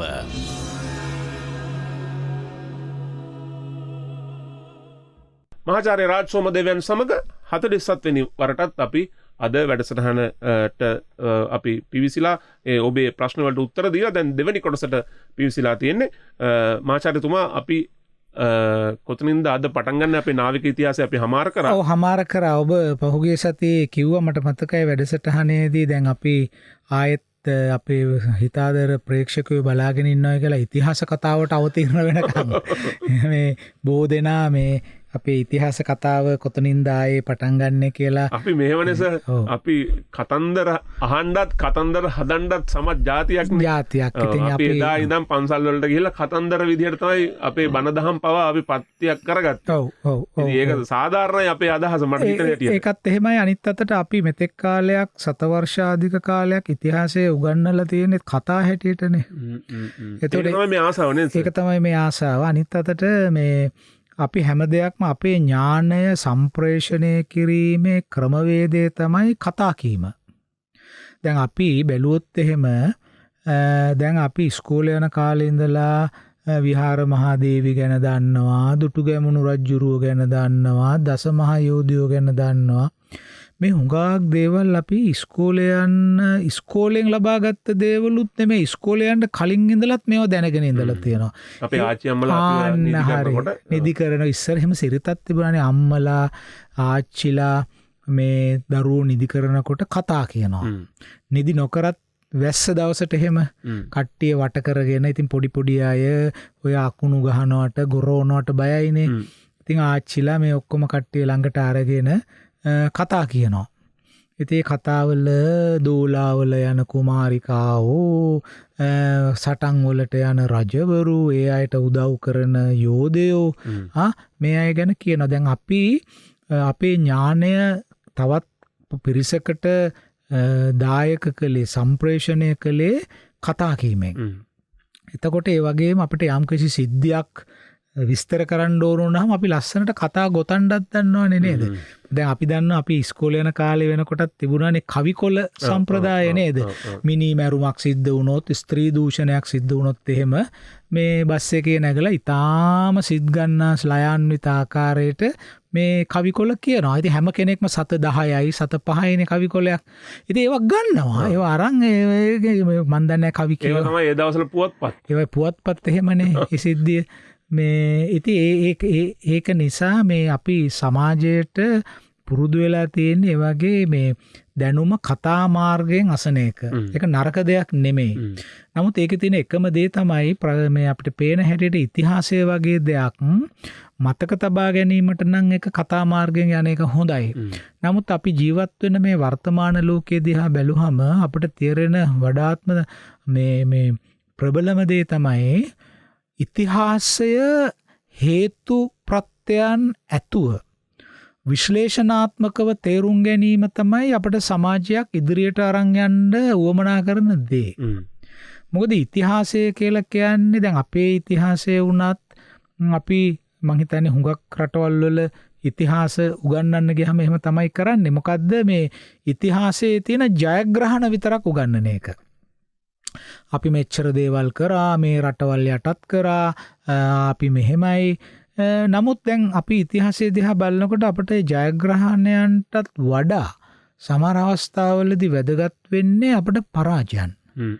දැන් සමාජයක් නැගිට්ටවල තියන්න. ඒ කියන්නේ අපි උදාහරණයකට කියනවා නම් කිසියම් සමාජයක් මොකක් හරි පීඩනයකට ලක් වුණා නම්, අවපාතයකට ලක් වුණා නම්, ඒතකොට ඒ සමාජ මානසිකත්වයේ බිඳ වැටෙනවානේ. එතකොට සමාජ මානසිකත්වයේ ගොඩනංවන්න අපිට ඉතිහාසයේ තියෙන ජයග්‍රහණ තේමාවල් හැටියට ගන්න පුළුවන්. දැන් අපි අවුරුදු 433කට ආසන්න කාලයක් බටහිර ජාතීන් 3කට යටත් වෙලා මේ පසු බැහැලා හිටපු අවධියකින් මිදුණට පස්සේ අපේ අර බිඳ වැටුණු ජාතික මානසිකත්වය ඒක ගොඩනගන්න අපිට පුළුවන් ඉතිහාසයෙන් අපේ ජයග්‍රහණ පිළිබඳ තේමාවන් සොයාගන්න. නමුත් දැන් අපි 1948 දී නිදහස ලබාගෙන දැන් සෑහෙන කාලයක් ඇවිල්ලා 73ත් සැමරුවානේ නේද? ඉතින් 73 වෙනි නිදහස සමරලා ඉන්න වෙලාවේ දැන් තව ටික කාලයයි තියෙන අවුරුදු 27ක් විතර කාලයක් තියෙන්නේ අපිට මේ සතවර්ෂය සමරන්න මේ අවුරුදු මේ නිදහස ලබා ගැනීම. දැන් අපිට තියෙන්න ඕන අර මේ අපේ සමාජයේ ඉදිරියට ගෙන යගන්න ඉතිහාසයෙන් තේමාවන් හොයාගන්න අපිට පුළුවන්කමක් තියෙන්න ඕන සහ බලාපොරොත්තුවක් අපිට තියෙනවා. ඒ නිසා අපිට මේ වෙලාවේ වැදගත් වෙනවා ජයග්‍රහණය අගය කරනවා වගේම අපේ ඉතිහාසයේ තිබුණු පරාජයන් ගැනත් අවධානය යොමු කළා. එය එසේ ඌයේ ඇයි කියලා හොයාගෙන එවැනි දේවල් නැවත සිදු වුණොත් එහෙම අපි කොහොමද මේ ප්‍රශ්න වලට මුහුණ දෙන්නේ කියන එක ගැන බලන්න. මොකද අපි නිතරම කියනවා ඉතිහාසය නැවත සිදුවිය හැකි. ඉතිහාසය මේ පුනර්ජනනීයයි. ඒ කියන්නේ history repeats කියලා කියනවානේ. history නැවත කියන්නේ සමාන හේතුන් පෙළ ගැහුනොත් සමාන ඵලයක් බිහි වෙන්න පුළුවන්කම තියෙනවා. ඉතිහාසයේදී ඇති වුණු සමාන ඵල දෙකකින් බිහි කරපු ප්‍රතිඵලය වර්තමානයේදී හෝ අනාගතයේදී ඒ සමාන හේතුන් මගින් බිහි කරන්න පුළුවන්කමක් තියෙනවා. ඉතින් මේ විදිහට බැලුවොත් එහෙම ඒකයි මම කිව්වේ අපේ හිතවත් ශ්‍රාවකයෝ ඉතිහාසයේ කතාවක් හැටියට අහන්න හුඟක් කැමැත්තක් තියෙනවා. නමුත් අපි ඉතිහාසය අනුපිළිවෙලට කතාවක් හැටියට නෙමෙයි අපි ඉතිහාසය අනුපිළිවෙලට කියන්න බලාපොරොත්තු වෙනවා. නමුත් යම් කිසි තැනකදී අපට වමනා වුණොත් මේ වෘත්තාන්තය ඇතුලේ යම් කිසි සුවිශේෂී කාරණයක් අවධාරණය කරන්න ඕනේ කියලා උදාහරණයකට ඔය නාවික බලය වගේ දෙයක් අපි ඒ ගැන වෙනම වැඩසටහනක කතා කරනවා. මෙන්න මේ නිසයි කියලා. ඒ නිසා අපේ හිතවත් ශ්‍රාවක මේ පිරිස හිතන්න එපා අපි හිටපු ගමන් වැඩසටහනෙන් පිටපණිනවා කියලා. පිටපණින්නේ නැහැ. අපි මේ හැම වෙලාවෙම කතා කරන්නේ ඔබ සියලු දෙනාට අපි සියලු දෙනාට අයිති අපේ ඉතිහාසය පිළිබඳ ඒ කතාව ඒ සිද්ධි මාලාව දිහා ටිකක් විවෘත මනසකින් බලන එක. ඉතින් මේක හිතන්න එපා මොකක් හරි සංකල්පාවලියක් පතුරුවා හරින්න කරන වැඩසටහනක් කියලා එහෙම හිතන්නත් එපා. එහෙම අරමුණක් අපිට නැහැ. මට නුවන්ට කියන්න මතක නැති වුණා. මට පෙරේදා එක්තරා මහත්මයෙක් එවලා තිබුණ පණිවිඩයක්. ඒ මහත්මයාගේ නම සඳහන් කරන එක සුදුසු නෑ මේ වැඩසටහනේදී. ඒ මහත්මයා මට ලියලා එවලා තිබුණා මම බුදුදහම පිළිබඳ පොතක් ලියලා තියෙනවා. නමුත් මම මේ පොත පළ කරන්න කලින් හිතවත් කීප දෙනෙකුටම මේ මේ පොත යවනවා. යවලා මේ අදහස් ගන්නයි මගේ කල්පනාව. මම කල්පනා කරා ඔබතුමාටත් මේ පොත එවන්න. මම එහෙම කල්පනා කරේ ඔබ ඉතා හොඳ බෞද්ධ ද්‍රවිඩ ජාතිකයෙක් වෙන නිසා මම මේ පොත ඔබටත් එවනවා. හරි මේ මොකද මේ මොනවාද මුහුණු පොත හරහා මේ එක අය පතුරෝණ ප්‍රචාර එකන ඒ මහත්ම දැනගෙන තින්න තියෙන මම බෞද්ධ ද්‍රවිඩ ජාතිකයෙක් කියලා ද්‍රවිඩ ජාතිකයෙක් කියන එක අපහසට කාරණයක් නෙමෙයි. නමුත් ඒක වැරදි මතයක්නේ. මොකද මට ආරංචි වුණා ඔය මුහුණු පොතේ එහෙම මේ වැඩසටහන් වල කියන දේවල් වලට එරෙහිව මේ මත ප්‍රකාශ කරනවා. මෙහෙමයි තියෙන මතය බිඳ දානවා. හරි මෙහෙම කිව්වේ තියෙන මත බිඳ දාන්නවට වැඩි වැඩ තියෙනවා අපිට කරන්න. අපි මේ කරන්නේ ඥානය වෙනුවෙන් ඇත්ත ස්ථාපිත කරනවා. මේ ඔව් ඒ කියන්නේ තියෙන සාක්ෂි මත මේවා ස්ථාපිත මගේ මහත්මයාට ලියලා ඇරියා මහත්මයා මම උපතින් බෞද්ධයෙක් මගේ ගම් පළාත් මගේ දෙමව්පියන්ගේ මේ පළාත ඔබතුමාට සිදුවුණු වැරදීම ගැන මම කනගාටුවටපත් වෙනවායි කියලා. ඉතින් මේ මහත්මයා හැරෙන තැපෑලෙන් මට ලියලා තියෙනවා බොහොම කනගාටුයි මම වැරදි මතයක ඉඳලා තියෙන්නේ. ඉතින් වැරදි මත හදන අයත් වැරදි මත ගන්න අයත් සමාජයේ හැම කාලෙකම හිටියා. ඉතින් එහෙම ප්‍රශ්නයක් නැහැ. ඉතින් මං කියන්නේ මේ වැඩ කෙලින්ම අහපු එකත් හොඳයි සර්. එතකොට දැන් අපිට පැහැදිලි කරන්නත් අවස්ථාව ලැබුණා. අවසන ඒ මහත්මයා හිතලා තියෙන එක ඇත්තක් කියලා. ඒ මහත්මයා හරිම අවංකව ඒ දේ කළා තියෙන. ඒ කියන්නේ මේ මහත්මයා මගේ මහාචාර්යතුමා ගැන කොච්චර එහෙම වැරදි මත තුන් හිතකින්වත් මහාචාර්ය රාජසෝමදේව හිතපු නැති දේවල් දැන් සමාජගත නෑ එක එක්කෙනා තමන් සතු දේශපාලන බලය ඒවා මේ ඔක්කොම පාවිච්චි කරලා තමන් ඇඳන් ඉන්න වස්ත්‍රය ඒවා පාවිච්චි කරලා ඒගොල්ලෝ වස්ත්‍රයත් බලපානවානේ. හරි ඒ වස්ත්‍රයයි ඒවා දේශපාලන බලයයි පාවිච්චි කරලා මේ රට වෙනුවෙන් යමක් කරන්න හිතන්න මහන්සි වෙන්න එහෙම තියෙන චරිත සමූල ඝාතනය කිරීමේ ව්‍යාපාරත් මේ සමාජය තුල තියෙනවා. ඒවා කතා කරන එක නිෂ්ඵලයි. මොකද මේ ගුවන් කාලයේ අයිති මහජනයාට. ඉතින් ඒ නිසා මහජනයා වෙනුවෙන් තියෙන මේ වටිනා ගුවන් කාලය මේ වගේ ලදරු බොළඳ විසූක දස්සන ගැන කතා කරන එක බොහොම මේ නිරර්ථක ක්‍රියාවක් හැටියටයි මම දකින්නේ. ඒ නිසා නුවන් අපි ආපහු අපේ වැඩසටහනට එමු. මේ අපි පටන් ගන්නකොටම කිව්වේ අපේ හිතවත් ශ්‍රාවකයෝ ටික බලාපොරොත්තුෙන් ඉන්නවා නැවතත් අපේ සුපුරුදු ඓතිහාසික වෘත්තාන්තයට එන්න. මට මතකයි අපි නතර කරේ වලගම්බා රජතුමා පිවිසෙනවා කියලා තමයි නතර කරේ.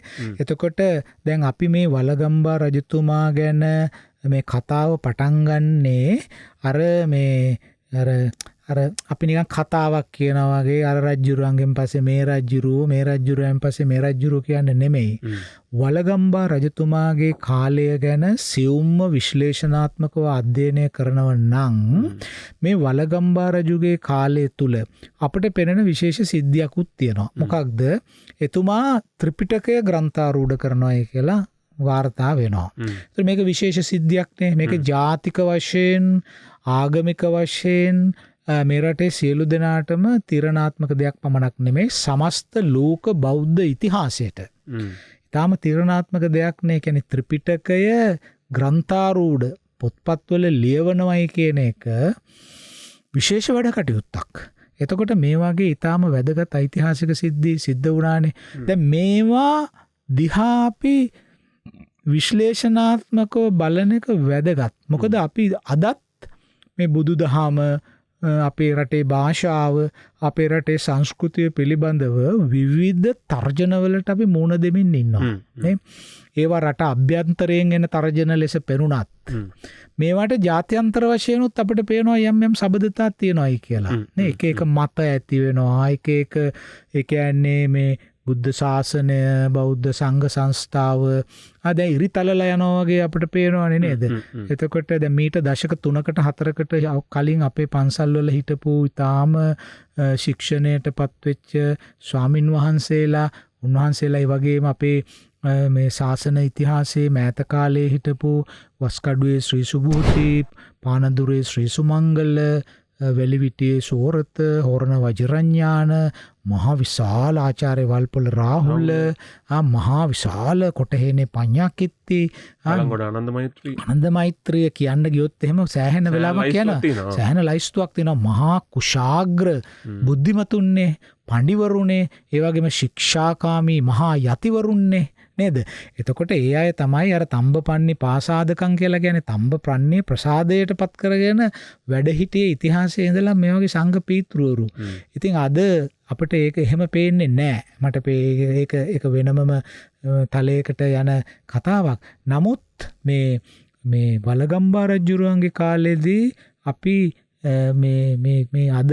අද මේ වැඩසටහන අපි ඒ කාලය ගැන නාභිගත කරලා තියෙන්නේ හුදෙක් මර කතාව කියන්න නෙමේ.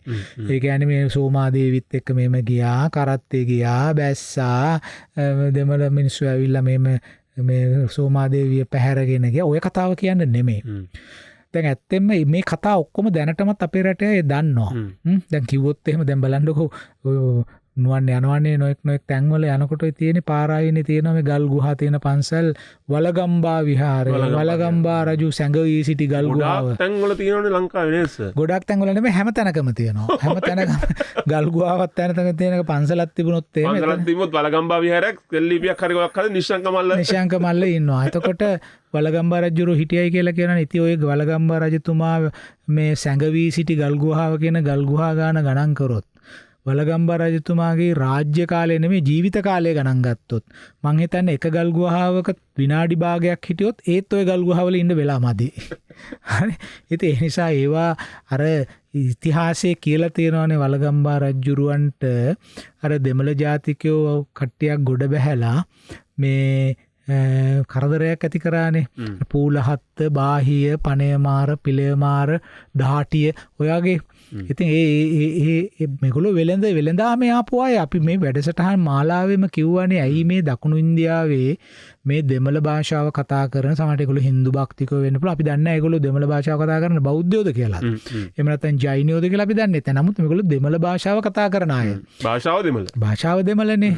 ඉතින් එතකොට එහෙම ආයතන අපි සොලී කියන වචනේ පාවිච්චි කරේ. සොලී කියන වචනේ චෝල කියන එකෙන් දකුණු ඉන්දියාවෙන් කවුදාවේ අපි කිව්වේ සොලීන් කියලා. දකුණු ඉන්දියාවේ කොච්චර කට්ටිය ඉන්නවද? පාණ්ඩ්‍ය, කේරළ, සතියපුත්‍ර ඔනොක් අය ඉන්නවා. ඉතින් අපි ඔක්කොටම කිව්වේ සොලීන් කියලා. එතකොට මේ අය ලංකාවට ආවේ අපි කිව්වාර මාතොට වරාය. ඒ වරාය ජාත්‍යන්තර වරායක් නෙමේ. ඉන්දියන් සාගරයේ වඩාම මැද දකුණු ආසියාවේ වඩාම දකුණින් තිබිච්ච විශාලතම වරාය. ඒ වගේම වරාය නගරය. වරාය විතරක් නෙමෙයි. පෝට් සිටි එක. ඉතින් මේක ඊටම වැදගත් උපාය මාර්ගික ස්ථානයක්. ඉතින් මේක අත්පත් කර ගැනීමෙන් පුළුවන්කම ලැබෙනවා අර වෙළඳාමේ අතරමැදියන්ට යන ලාභය ලබා ගන්න. ඒ විතරක් නෙමෙයි ලංකාවෙන් ලැබෙන ඇද්දල වගේ දේවල්, මැණික් වගේ දේවල් මේවා සම්පූර්ණයෙන්ම අත්පත් කරගන්න. ඒ වගේම විශේෂයෙන්ම කුළු බඩු, කුරුඳු වගේ දේවල්, ගම්මිරිස් වගේ දේවල් මේවා ලබා ගැනීමටත් ලොකු තනි ඒකාධිකාරියක් නඩත්තු කරන්න පුළුවන් වෙනවා මේ වෙලෙන්දන්. ඉතින් මේක තමයි මේකට හේතුව. දැන් කවුරු අපි ඉස්කෝලේ යන කාලවල අපේ ඔළුවේ මවලා තිබුණේ මේ දකුණු ඉන්දියානෝ ඇවිල්ලා මේ රට පාලනය කරන්න රට අල්ල ගන්න හදනවා. ඔය කවුද රට අල්ලගත්තේ? ඇත්තෙන්ම අපිට පේන්නේ එලාර අවුරුදු 44ක් දිග කාලයක්. ඒ කාලයක් අනුරාධපුරයේ හිට දශක 4කට වැඩිනේ. දශක 4ක එයා එහෙ ඉන්නකොට එයා ක්‍රමක්‍රමයෙන් බලය පළල් කරා. අපි දන්නවනේ අපි කිව්වනේ මයංගනේ දක්වා එයාගේ කඳවුරු තිබුණයි කියලා. ඉතින් ඒ ඇරෙන්න අපිට චෝල පාලනය කාලෙත් චෝලයොත් දිග කාලයක් ලංකාව අල්ලගෙන හිටියා. මොකද ඒගොල්ලන්ගේ වෙළඳ බලය ඒකාධිකාරී පවත්වාගෙන යන්න. ඒ අයත් ඔය රුහුණු පළාතට යනකම්ම ඒ ආක්‍රමණය කරා. ඒ ඇරෙන්න ඔය විටින් විට ආපු එක්කෙනෙක්වත් ඒගොල්ලන් අනුරාධපුරයෙන් පිටට ඒගොල්ලන්ගේ බලය පැතිරෙන්නේ නැහැ. හරි. එතකොට ඒ අය ඔක්කොම අනුරාධපුරයට කේන්ද්‍රණය වෙලා අර මාතොට වරාය පාලනය කිරීම තමයි. ඒක පාලනයකටත් වැඩි ඒක දින අයබදු අය කර ගැනීම, මෙහෙන් එකතු කරගන්න බඩු, ඒගොල්ලන්ගේ තනි ඒකාධිකාරී පිටට කොල්ලකාරී ක්‍රමයක් තමයි. කොල්ලකාරී කියලා කියන්නේ අදත් තියෙන කොල්ලකාරීනේ මේ සමාජයේ අපි නිකන් මහ ලස්සන ප්‍රජාතන්ත්‍රවාදී, අරවාදී, මේවාදී කියලා වචන දැම්මට ඒ වචන දාලා කොල්ල කරනවා. මේ කොල්ල කෑමක් නේ කරන්නේ. බලවත් පුද්ගලයා දුර්වල රටවල් ජාතීන් කොල්ල කෑම නේ කරන්නේ. මේක ලස්සනට විනීතව මේ විනීත කොල්ල කෑමක් නෙමෙයි මේක තියෙන්නේ. හරි. මේ benevolent looting, හිතකාමී කොල්ල කෑම. අපිට ඕන වචනයකුත් හදන්න පුළුවන් එහෙම. හිතයිශී ලෙස කොල්ල කන එක. විවිධ මුහුණුවර වලින්. එතකොට මේ දැන් ඔය මෑත කාලේ අඳුරන දුන්න විශ්ව ගම්මාන, ගෝලීයකරණය ඕවා නිකන් හරි විනීත ලෙස එන සූරා කෑම පිළිබඳ ආකෘති ඉන්නේ ඔය එන්නේ. එක එක ඒවා පඬිවරු එක එක විග්‍රහ කරන්න පුළුවන්. නමුත් ඇත්ත සැටියෙන් බැලුවම ඔය එකක්වත් නෙමෙයිනේ තියෙන්නේ. ඒවා යට තියෙන්නේ බලවතා විසින් දුබලයාව ග්‍රහණය කර ගැනීම ප්‍රතිපත්තිය. අපෙන් ගොඩක් ගන්න එකනේ තියෙන්නේ. ඉතින් ඒක වෙනම මාතෘකාවකට අපි යන්න ඕනේ. ඒක කතා කරන්න ඕන වැදගත් මාතෘකාවක් නොවන්න අපි විශේෂයෙන් වෙන් කරගන්න ඕන. අපි හිතාගෙන ඉන්නවා 19 වෙනි සතවර්ෂයේදී මේ මොනවාද ධනවාදය කැපිටලිසම් කියන එක එහෙම ආවයි කියන එක හරි ඉතින් න්‍යායාත්මක වශයෙන් න්‍යායාත්මක වශයෙන් එක හරි. එතකොට නමුත් අද ලෝකේ ආර්ථික විද්‍යාව පිළිබඳ මානව විද්‍යාව ඉකොනොමික් ඇන්ත්‍රොපොලොජිස්ලා ඒගොල්ලෝ පෙන්නලා දීලා තියෙන ඇත්ත වශයෙන්ම මේ ධනවාදය කියන වචනේ නෙමෙයි ඒගොල්ලෝ කියන්නේ කැපිටලිසම් කියන වචනේ නෙමෙයි capital accumulation කියන්නේ ප්‍රාග්ධනය රාශීභූත කර ගැනීමේ අභිප්‍රායෙන් කරන වැඩ අඩුම තරමේ අවුරුදු 5000ක් විතර පස්සට යනවායි කියලා අපි ඒ ගැන විශේෂ වැඩසටහනක් අපි කතා කරමු. අපේ හිතවත් ප්‍රේක්ෂක බුද්ධිමත් මේ වැඩසටහන බලන සෑහෙන 50%ක් විතර ඉතාම බුද්ධිමත් අපේ හිතවත් ශ්‍රාවක පිරිසක් අපට ඉන්නවා. ඉතින් අපි ලංකාවේ ඉතිහාසය එක පැත්තකින් අපේ ප්‍රවණතාව අපේ ශක්තිය ජනකණ්ඩායමක් හැටියට ශ්‍රී ලාංකිකයන්ගේ ශක්තිය කියන්නේ හැම කෙනාටම තියෙන ප්‍රවේණි උරුමය ඒක කියලා දෙන්නනේ අපි මේ හදන්නේ. ඉතින් ඒ හින්දා ඒක ගැන මේ අපි ඔක්කොම දැනගෙන නෙමෙයි බොහෝ විද්‍යාඥයෝ කරපු පර්යේෂණ පත්‍රිකා ඒවා ඔක්කොම එකට එකතු කළා ඒ දැනුම සමාලෝචනය කළානේ අපි මේ කියන්නේ නුවන්. එතකොට අපි ඒව ගැන ඉදිරියේදී කතා කරමු. එතකොට මේ වලගම්බා රජතුමාගේ කාලයේදී අර මේ පූලහත්ත බාහිය පිළේමාර පණේමාර ආදී වශයෙන් දෙමළ ජාතිකයින් 7 දෙනෙක් ආවයි කියලා කියනවා. ඒ 7 දෙනාගෙන් දෙන්නෙක් ආපහු ඉන්දියාවට ගියා. එක්කෙනෙක් සෝමාදේවිය අරගෙන ගියා. අනිත් එක්කෙනා පාත්‍රා ධාතු අරගෙන ගියයි කියලා මේ වංශ කතාවල සඳහන් වෙලා තියෙනවා. ඒ කියන්නේ පාත්‍රා ධාතුව අරගෙන ගියා කියන එකෙන් සඳහන් වෙන්නේ සමහර විට මහ විශාල ධනස්කන්ධයක් කොල්ලකාගෙන යා ආපහු තමන්ගේ රටට යන්න ඇති. ඉතින් කෙසේ හෝ වේවා මේ වලගම්බා රජතුමාගේ කාලේ වෙනකොට අපි කල්පනා කරන්න ඕන වලගම්බා රජුරන්ට එහෙම අර්බුදයකට මුහුණ පාන්න සිද්ධ වුණේ මොකද කියලා. තුමා රජ පැමිණි ගමම්ම රජයේ අහිමි වෙන තත්ත්වය පෑදුනානේ. අර දෙමළ අය ඇවිල්ලා වෙලෙන්දෝ කියලා කියන්නේ තුමා මේ කිව්වනේ මාස ගානක් දාලා යන්න උනානේ. ඉතින් ඒකෙදී මේ ආපු මේ පූලහත්තල බාහියල පනේමාරලා වෙලෙන්දොයි කියලා කොහොත් සඳහන් වෙන්නේ නැහැ. නමුත් අපි දන්නවා මේ අය වෙලෙන්දෝ කියලා. මොකද මට අපිට පේන හැටියට මේ වංශ කතා රචනා කිරීමේදී මේ අය කෙරෙහි යම්කිසි ප්‍රතිපක්ෂ භාවයක් ජනනය කරන්න උවමනා වෙලා තියෙනවා. ඒ නිසා ඔවුන්ගේ සැබෑ අනන්‍යතාව වෙනුවට වෙන අනන්‍යතාවන් නිර්මාණය කිරීමේ ක්‍රියා. මොකද මේ ඉතිහාසය ලියන්නේ පුද්ගලයෝනේ. අපි හැමදාම කියන දෙයක් තමයි ඉතිහාසය කියලා අපි පාවිච්චි කරන ලේඛන අපි නොදන්නා කාලයක අපේ අරමුණු වලින් පරිබාහිරව අපි නොසිතූ දෙයක් අපි නොහඳුනන කෙනෙක් විසින් ලියා තබන ලද දෙයක් නෙමෙයි අපි කියවන්නේ. කියවලා අතීතය ගැන දැනගන්න යන්නේ. ඒතර අපි මේවා පරිහරණය කිරීමේදී බොහොම ප්‍රවේශම් සහගතව පරිහරණය කරන්න ඕන කියන එකත් අපි කිව්වනේ. එතකොට දැන් මේ වෙලාවේ වෙනවන් අපි බලන්න ඕන වලගම්බා රජතුමාට මේ වගේ ගැහැටකට මුණ දෙන්න සිද්ධ වුණේ ඇයි කියන එක. නිකන් දැන් අපේ ඉතිහාසයේ මේක වාර්තා කරලා තියෙන හැටියට නම් පේන්නේ වලගම්බා රජු රොන ඉඳලා වලගම්බා රජු ආව විතරයි ඔන්න 7 දෙනෙක් එනවා නැවෙන් බහැලා. කියන්නේ එයා එනකම් බලන් හිටියා වගේ එයා ඒව එලවලා දාලා රජය අල්ලගන්න. දැන් එහෙම එකක් නෙමෙයි මේ. මේ දීර්ඝ කාලයක් තිස්සේ ඉන්දිය සාගරයේ සිද්ධ වෙමින් තිබුණු ජාත්‍යන්තර වෙළඳ ක්‍රියාවලියකින් ඇතිවෙන නින්නාදය දෝංකාරය තමයි මේ විවිධ අවස්ථාවල අපිට මේ ඇහෙන්න ලැබෙන්නේ වාර්තා කරලා තියෙන්නේ.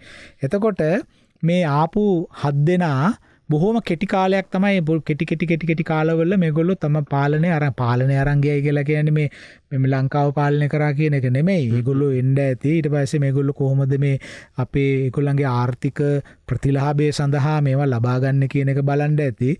මාතොට වරයි ඉතින් දැන් හුඟක් දෙයක් තියෙනවානේ. එහෙම කෙනෙක් ආවට පස්සේ එයාට පක්ෂපාතී වෙනවානේ. බලය කියලා කියන්නේ හරියට මේ වැලගෙඩියක් වගේනේ. හරි. ඒ කියන්නේ ඒක ඉදුණාම ඔකට මැස්සොත් එනවා, කපුටොත් එනවා, වවුලොත් එනවා, සමහරට මයින්ොත් එනවා, මිනිස්සුත් එනවා.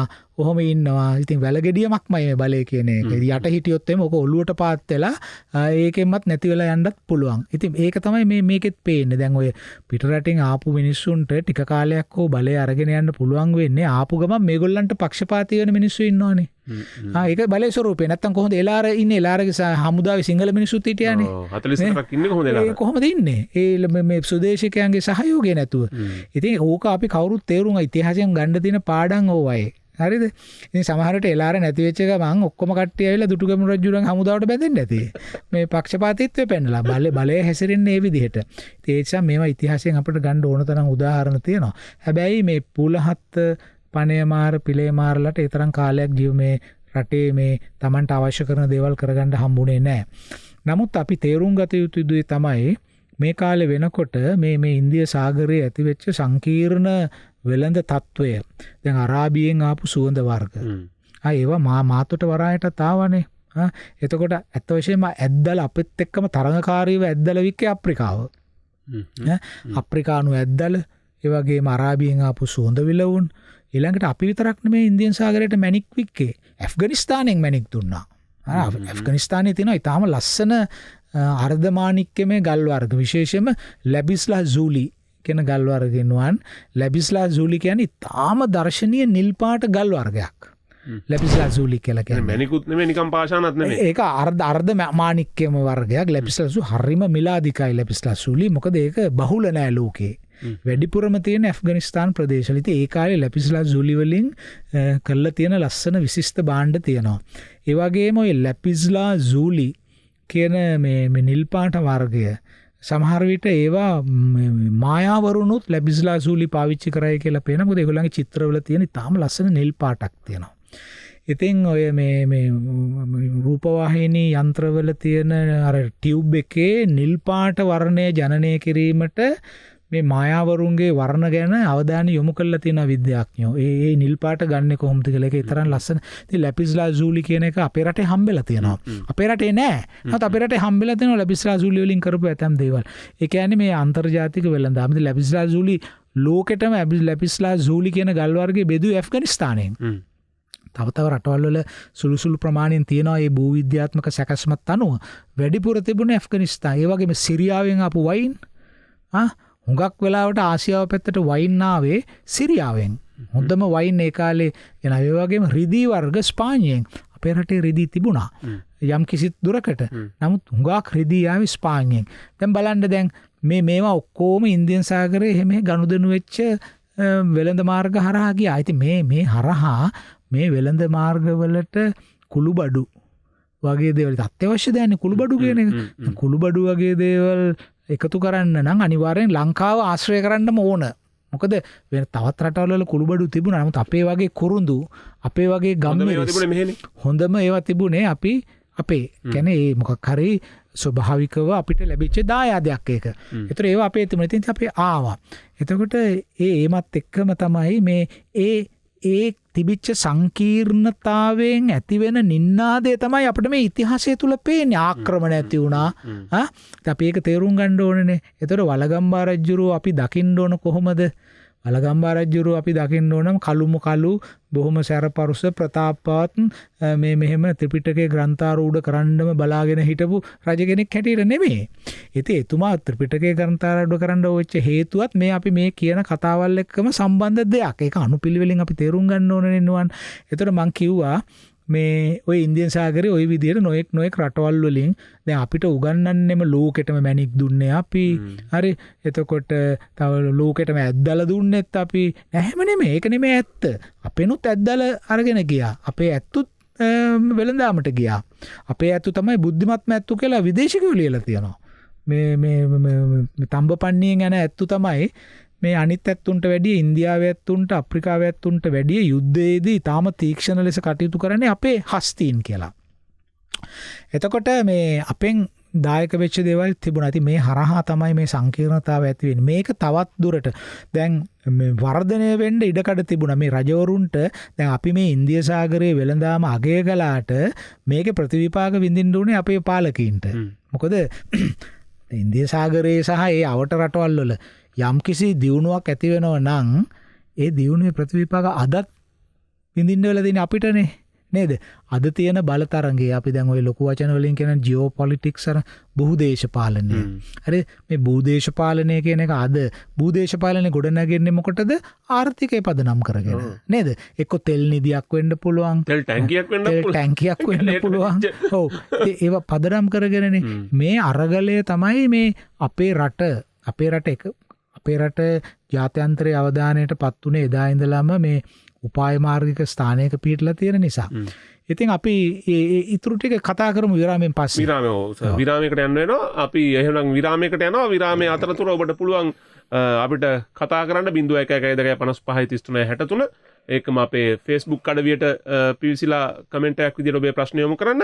එහෙමනම් අපි විරාමයට යනවා. මහාචාර්ය රාජ් සෝමදේවයන් සමග අදත් අපේ සඳහා අන්ලිමිටඩ් හිස්ටරි වැඩසටහනත් සමගයි ඔබ සම්බන්ධ වෙලා ඉන්නේ. අපි විරාමයෙන් අනතුරුව නැවතත් වැඩසටහන සමග. Unlimited history. අපේ ජාතික කතාව.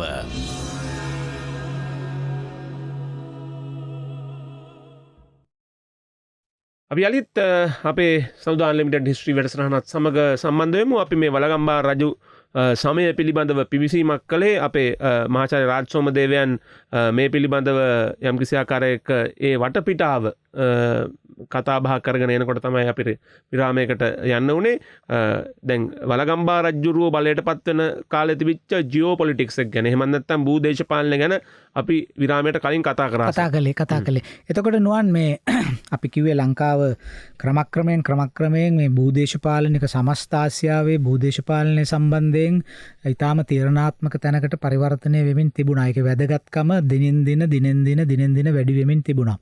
ඉතින් මේකට තවත් සාධකයක් වුණේ මේ සුළං රටා මෝසම් සුළං රටා දැනගෙන යාත්‍රා කිරීම පටන් ගන්න.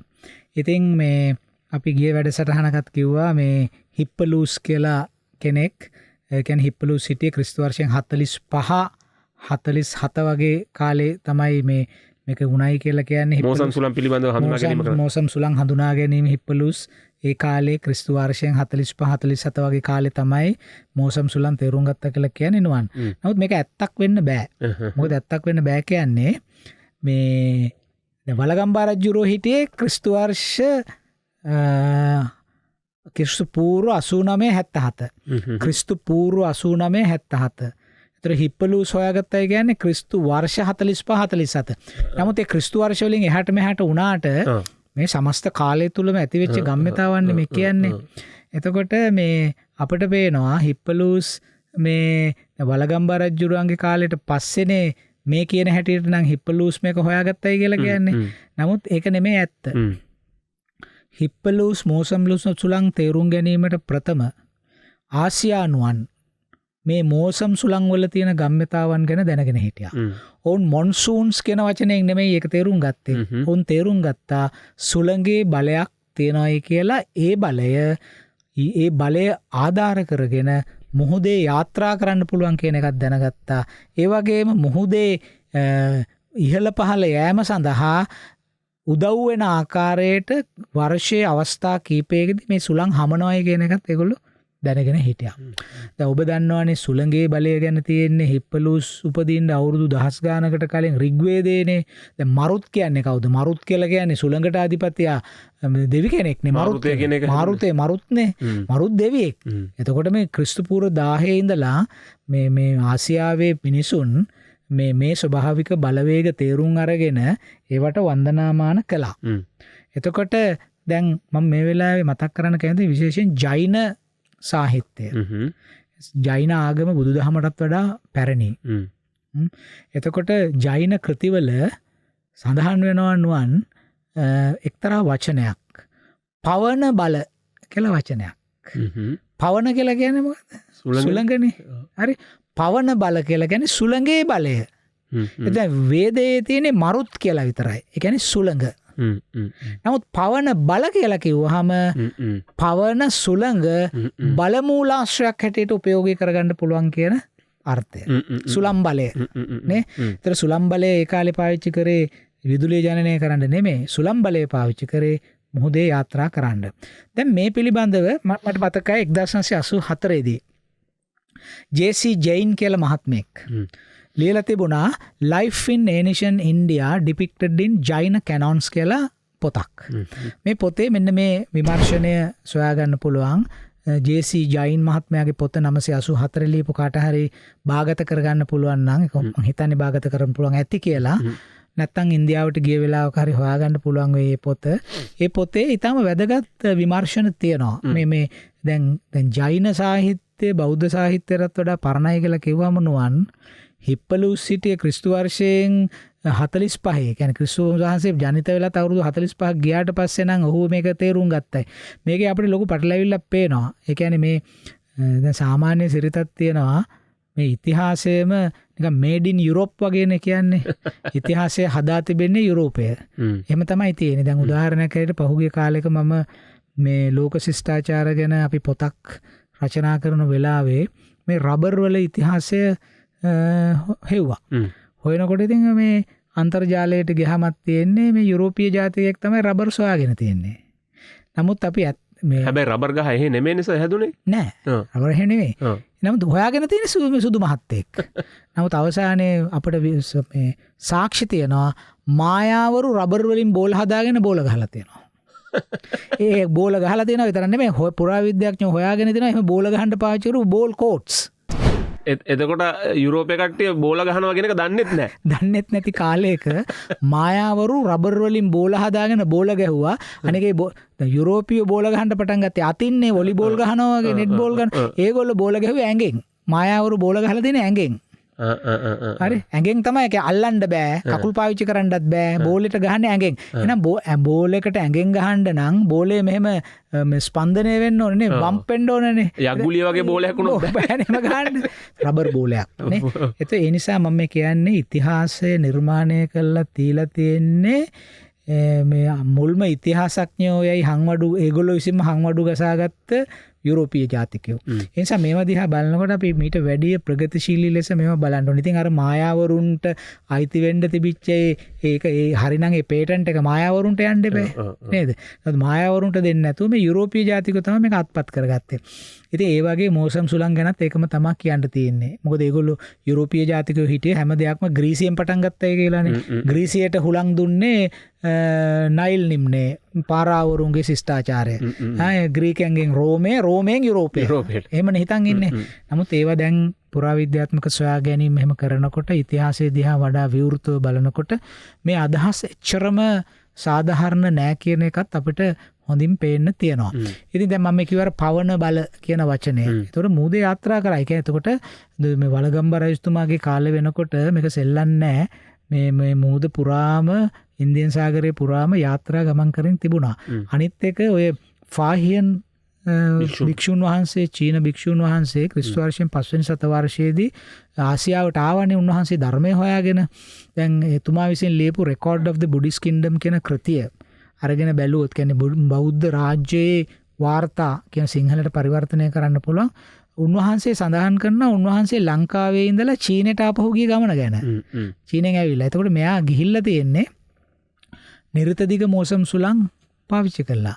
ඒක නිර්තදිග මෝසම් සුළං ගැන ඒ නිර්තදිග මෝසම් සුළං කියන වචනේ පාවිච්චි නොකරට ඒ පැත්තට හමන හුලං දාරා ගැන ෆාහියන් භික්ෂුන් වහන්සේ සඳහන් කරලා තියෙනවා. ඉතින් නුවන් ඕකේදී අපි මං කිව්වේ මේ රජවරු අධ්‍යයනය කරන කොටත් රජවරුන්ගේ කාලවකවානු අධ්‍යයනය කරන කොටත් ඒ අනුව අපේ රටේ ඇතුළත නිර්මාණය වුණු ඉතිහාසය ගැන අපි කතා කරන කොටත් මේ පුළුල් සාර්ව අදහස ඒ කියන්නේ ජාත්‍යන්තර වශයෙන් අපි හැසිරුණු ආකාරය අපිට බලපාපු සමාජාර්ථික හා ඒ ඔස්සේ ගලාගෙන ආපු දේශපාලන ප්‍රවාහයන්ගේ බලපෑම අමතක කරලා ඉතිහාස කතාවක් අපිට ඉදිරියට අරගෙන යන්න හරි අමාරුයි. අපි ඇත්ත ඇති සැටියෙන් කතා කරනවා නම් වලගාම්බා රජුරෝ විතරක් හිර කළා මේ ලංකාව කියන දූපත ඇතුලේ එතුමාගේ ක්‍රියාකාරීත්වය අධ්‍යයනය කරන්න යෑමෙන් එතුමා එවැනි කාර්යයන් කිරීමට පෙළඹුණේ කුමක් නිසාද යන්න අපිට තේරුම් ගන්න බැරි වෙනවා. හරිද? දැන් අපි මේ මාන බලන්නේ මොකක් කියන්නේද? වලගම්බා රජතුමා විසින් කරපු විශිෂ්ටතම කාර්යය තමයි අපේ ජාතියට සංස්කෘතියට බලපෑමක් ඇති කරන අදටත් ඒක ඒ විදිහටමයි ත්‍රිපිටකය ග්‍රන්ථාරූඪ කිරීම. දැන් එතනටනේ අපි මේ මාන බලන්නේ එන්න. දැන් ඕක අපිට කියන්න දුන්නා පටන් ගන්නකොට වලගම්බා රජුරෝ බොහොම වැදගත්. එතුමා මේ ත්‍රිපිටකයේ ග්‍රන්ථාරූඪ කරා. ඒතර බුද්ධිමත් කෙනෙක් අහන්න පුළුවන්. ඉතින් ඇයි වැලගම්බා රජුරන්ට කලින් හිටපු එකන ඒක කරේ නැත්තේ? ඇයි දුටුගැමුණු රජුරෝ ඔච්චර බලවත් වෙලා එහෙමත් නැත්නම් සද්ධාතිස්ස කුමාරයා හරිම භික්ෂුන් වහන්සේලාත් එක්ක කුළුපඟයි එහෙම වෙලා ඇයි එතුමා ඒක කළේ නැත්තේ? ඇයි වලගම්බා රජුරන්ට සිද්ධ වුණේ? වලගම්බා රජුරෝ මේකක දැන් සාමාන්‍යයෙන් අපි හිතාගෙන ඉන්නේ වලගම්බා රජුරන්ගේ තියෙන මේ බුදුදහමට තියෙන මේ හිතේශීවන්තකම තමයි ඇත්තටම. නමුත් උන්වහන්සේ මේ එතුමා මේක මේ හිතලා ස්වායත්තව කරපු වැඩක් හැටියට නෑ මේකට ඊට වැඩි ලොකු පසුබිමක් තියෙනවා. ඒ නිසා ඒ වලගම්බා රජතුමා කරපු ඒ අද්විතීය වැඩේ ඒ අද්විතීය වැඩේට නියම වටිනාකමක් දෙන්න නම් ඒක හේතු යුක්තියෙන් අපි අවබෝධ කරගන්න ඕනනේ. එතකොට නුවන් දැන් බලන්න මේ වලගම්බා රජතුමාගේ කාලේ ඉන්දියාව දැන් මෙතෙක් කල් අපේ වැඩසටහන් වල අපි කතා කරේ ඉන්දියාවේ බටහිර වෙරළ ගැන විතරයි.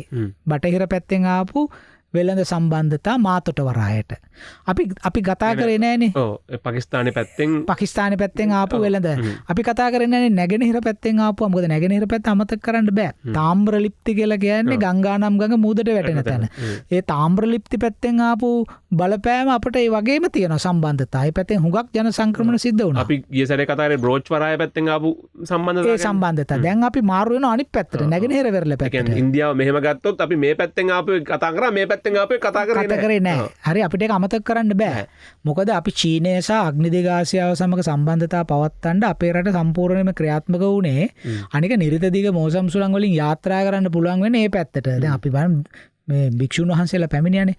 අනික නුවන් ක්‍රිස්තු වර්ෂයෙන් 600ට කලින් කියන්නේ කාශ්‍යප රජතුමාගේ කාලය කියලා අපි ගමු පස්වෙනි සත වර්ෂයේනේ. කාශ්‍යප රජ දල වශයෙන් කාශ්‍යප සහ කාශ්‍යප රජතුමාට පස්සේ ආපු මුගලන්ලගේ ඒ වගේ කාල පරිච්ඡේදය වෙනකොට අපි අපේ භික්ෂුන් වහන්සේලා ක්‍රිස්තු වර්ෂයෙන් පළවෙනි සත වර්ෂයේ ඉඳලා ඒ කියන්නේ මේ වලගම්බා රජතුමාගේ පාලන කාලය අවසන් වෙන වගේ යුගයේ ඉඳලා සීගිරි කාශ්‍යප රජතුමාගේ පාලන බලය අවසන් වෙන වගේ කාලය දක්වා ඒ කාලය තුල ලංකාවේ භික්ෂූන් වහන්සේලා චීනය සමග 14 වතාවක් ගනුදෙනු කරලා තියෙනවා. මිෂනරීස් ගමන් 14ක් ගිහිලා තියෙනවා. ඒ ටික කාලෙට ගමන් 14ක් චීනයට ගමන් කරලා තියෙනවා බෞද්ධ වැඩ කටයුතු සඳහා. හරි. එතකොට අපි තේරුම් ගන්න ඕන ඒ කියන්නේ වෙනම නැවක් ලෑස්ති කරලා භික්ෂුන් වහන්සේලා වැඩම කරා නෙමෙයි චීනයට වෙළඳ නැව් හරහා ගමන් කළා චීනයට. එතකොට අපි බලන්න ඕන මේ අපේ භූදේශපාලනයනේ. එතකොට චීනය අපිත් එක්ක මේ ගනුදෙනු කරනවානේ. දැන් අදත් ගනුදෙනු කරනවානේ. එතකොට මේට අවුරුදු 2000කට උඩදිත් අපේ භික්ෂුන් වහන්සේලා 14 වතාවක් චීනයට වැඩම කරයි කියලා කියන්නේ ඉතින් ඒක පැත්තකට යන ට්‍රැෆික් විතරක් නෙමෙයි චීනෙනුත් මෙහෙ එන්න ඕනනේ. එතකොට චීනයට ගමන් කරන්න නම් චීන නැව් මෙහෙ එන්න ඕනේ. මෙහෙ නැව් චීනට යන්න ඕන නේ. එතකොට මේ සම්බන්ධතා ඉතා දැඩි වශයෙන් තියෙනවා. දැන් හිතන්න දැන් අද අපේ රටේ පාලකයින්ට මුහුණ දෙන්න වෙලා තියෙන ප්‍රශ්න රට අභ්‍යන්තරයේ ප්‍රශ්න තියෙනවා. ඒ ප්‍රශ්න ඇති කරන්නත් හේතු වෙලා තියෙන්නේ ජාත්‍යන්තරයේ තියෙන භූදේශපාලනික ප්‍රශ්නනේ. ඔය රටවල්ම නිසා. ඒ රටවල්මයි. ඔය රටවල්මයි. අලුතෙන් ආපු රටවල්. අලුත් රටවල් නෙමෙයිනේ. වෙන චීනයක් නැහැනේ. මේ චීනෙමයි. නේද? මේ ඉන්දියාවමයි. මේ ඉන්දියාවමයි. නේ? මේ යුරෝපෙමයි. මේ යුරෝපෙමයි. ඉතින් දැන් මේක ඉතා පැහැදිලිව තියෙද්දි මේවා කෙරෙහි අවධානය යොමු කරන්නේ නැතුව හරි දැන් අර මොනවාද උපාය මාර්ගික අධ්‍යයන කියලා જાතියක් තියෙනවානේ නේ ඒ උපාය මාර්ගික අධ්‍යයන කරන්නේ නැතුව හරි දැන් අපි කොහොමද දැන් නුවන්ට මතකනේ දැන් චීනයේ ලෑස්ති වුණා මෑතකදී සේද මාර්ගය නැවත කරගෙන යනවානේ දැන් කරගෙන යනවා දැන් අපේ රටේ තියනවාද මේක පිළිබඳ ප්‍රතිචාරයක් අධ්‍යයනය කිරීමක් හරි ඉතින් මන් දැන් රෝඩ් ඉනිෂියටිව් කියලා ඒගොල්ලෝ දැවන්ත ලෙස කරගෙන යනවා දැන් බලන්න චීන ජාතිකයෝ සේද මාර්ගය කියන ඓතිහාසික නිමිත්ත අරගෙන ඒගොල්ලන්ගේ භූදේශපාලනය සඳහා ඒක ආදේශ කරන ලස්සන කොයි විදිහටද ඒ පාරවල් දෙකම කරනවා නේද ඒ කියන්නේ ගොඩබිම් මාර්ගය පැත්තෙන් කරනවා අනිත් එක මේ සමුද්‍රීය සේද මාර්ගය මැරිටයිම් සිල්ක් රෝඩ් කියලා වෙනම කරගෙන යනවා ඒවට ශිෂ්‍යත්ව දීලා මේවා කරනවා දැන් අපි මොකද කරන්නේ අපි මේ මොකද කරන්නේ අපේ ගහේ ඉදිච්ච වැලගෙඩිය බදාගෙන ඒක එල්ලිලා ඉඳලා ඕකටම යට වෙලා විනාශ වෙනවා ඇරෙන්න මොකක්වත් කෙරෙන්නේ නැහනේ ඉතින් ඒ නිසා අපි විද්වතුන් හැටියට අපිට කියන්න තියෙන්නේ මේවා ලෝකේ වෙනස් කරලා තියෙන ඥාණයෙන් ඇඟේ හයියෙන් නෙමෙයි කටේ හයියෙන් නෙමෙයි ලෝක වෙනස් කරලා තියෙන්නේ ලෝකය වෙනස් කරන්න කටේ හයියෙන් මිනිස්සු හිනස්සුවේ අන්දරේලා නේ එහෙම නැතුව බුද්ධිමත්තු පඬිවරු සමාජ වෙනස් කරේ අදහස් වලින් නේ දර්ශනවාද වලින් ඒ නිසා ඒවා සමාජයකට සමාජගත කරන්න ඒක අවශ්‍යයි නේ ඉතින් ඒ හින්දා දැන් අපි මේවා මේ ඉතිහාසය ගැන වුණත් අපි එහෙම දාර්ශනික ප්‍රවේශයක් හරහා තමයි අපි කතා කළ යුතු වෙන්නේ. දැන් මම ඔබට කිව්වේ නැගෙනහිර වෙරළ දිහා බැලුවා මෙහෙම බලන්න කොච්චර අර බෙන්ගාල බොක්ක හරියෙන් පටන් ගන්න තාම්‍රලිප්ති වරායෙන් පටන් ගත්තම වරායවල් කීයක් තියනවද අපේ ජම්බුගෝල පට්ටනමට එනකන් මම ගිය වැඩසටහනක කෝල පට්ටන කියන එක සඳහන් වෙලා තියෙනවා කියලා මේ කෝල පට්ටන කියන්නේ ජම්බුගෝල පට්ටන කියන්නේ එතකොට අපි අතන තාම්‍රලිප්ති වලින් පටන් ගත්තොත් පල්ලු එතකොට කාලිංග පට්ටනම්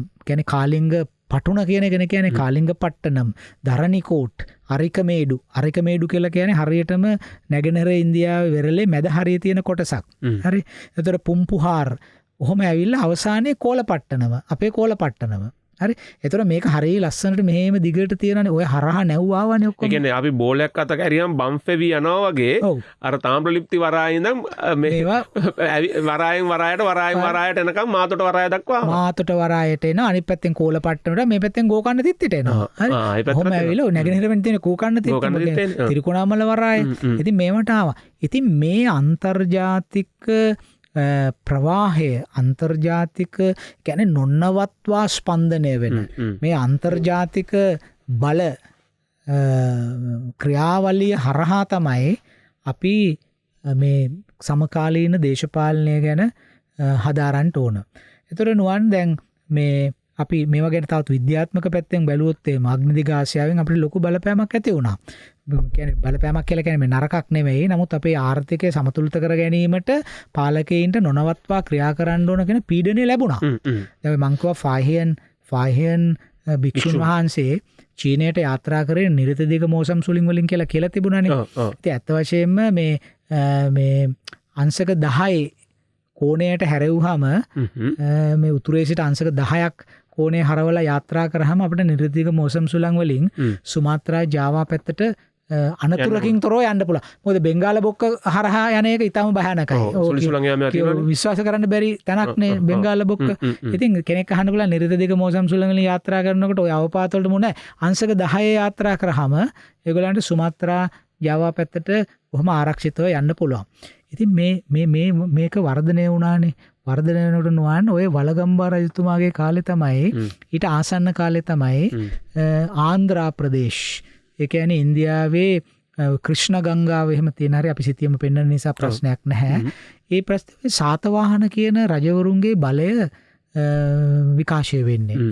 අපි ආගෙන ඉන්න අයටත් මේ සිතියම පොඩ්ඩක් විග්‍රහ කළොත් එහෙම දැන් ඉන්දියාවේ අපි ඉන්දියන් සිතියම මූණ දිහා බලාගත්තොත් පොඩ්ඩක් කියන්න කොහොමද? ඔව් ඉන්දියානු සිතියම දිහා බලාගෙන හිටියොත් අපි නැගෙනහිර වෙරළ දිහා බලන්න. ඒ කියන්නේ දැන් ඔබේ දකුණුවත් වම් අත ඉන්දියානු සිතියම විදියට අරගෙන දකුණු වෙරළේ ඔහොම ඔබේ වම් අත ඉන්දියානු සිතියම නම් දකුණු අත පැත්තේ වෙරළ. දකුණු අත පැත්තේ වෙරළ. ඒ වෙරළ දිගේම දැන් ඕනනම් අන්තර්ජාලයට ගිහිල්ලා ඔක බලන්න පුළුවන්. ඒ වෙරළ දිගේම ඔහොම යනකොට ඔය මං කියපු නන් ටික හම්බෙන්නේ කාලිංග පට්ටනම්, පල්ලූරු, තාම්‍රලිප්ති කියන්නේ උඩම තියෙන තැන.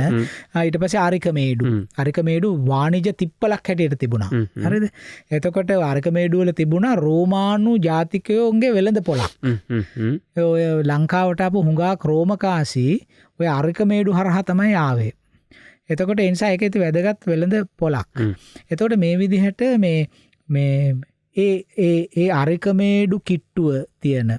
එතකොට නාගාර්ජුන කොණ්ඩ, අමරාවති, එතකොට ක්‍රිෂ්ණ ගංගාව. ඔය තියෙන හරිය තමයි සාතවාහන රජවරුන්ගේ බලවත් ප්‍රදේශයක් බවට පත් වුණා. ඒ කියන්නේ ඇත්ත වශයෙන්ම කියනවා නම් නිකන් උතුරු ඩෙකෑන් උතුරු ඩෙකානේනේ. හරිද? මේක ඊටාම බලවත් සාතවාහන රජවරුන්ගේ උතුරු ඩෙකෑන් සානුව. එතකොට මේ දැන් බලන්න නුවන් මේ වෙන දේ. දැන් එතකොට මේ අරිකමේඩු වරායට එන නැවක් අරිකමේඩු පහු කරගෙන එනවා අපේ කෝල පට්ටනමට හරි ජම්බුකෝලයට හරි ගෝකන්න තිත්තේට හරි. එහෙම නැත්තම් මම දන්නේ නැහැ සවි යාත්‍රාවල ස්වරූපය හැටියට තමයි වෙන්න ඕන. කෝල පට්ටනේ හරහා එන්න පුළුවන් මාතොටට. මාතොට වරායට. ඒතර එනකොට දැන් අරිකමේඩු වරාය පිහිටා තිබෙන ප්‍රදේශය තමයි ඔය සාතවාහන බල ප්‍රදේශයට අයිති කොටසක්. ඒතර මේ කොටසේ තමයි ක්‍රිස්තු වර්ෂයේ ආරම්භක කාලයේදී මේ නාගාර්ජුන කියන පඬිවරයාගේ දර්ශනය ප්‍රචලිත වෙන්නේ. අපි දන්නවා නාගාර්ජුන මාධ්‍යමික දර්ශනය, විඤ්ඤාප්ති මාත්‍රතා සිද්ධිවාදය, ඒ වගේ විශාල දර්ශනවාදයක්.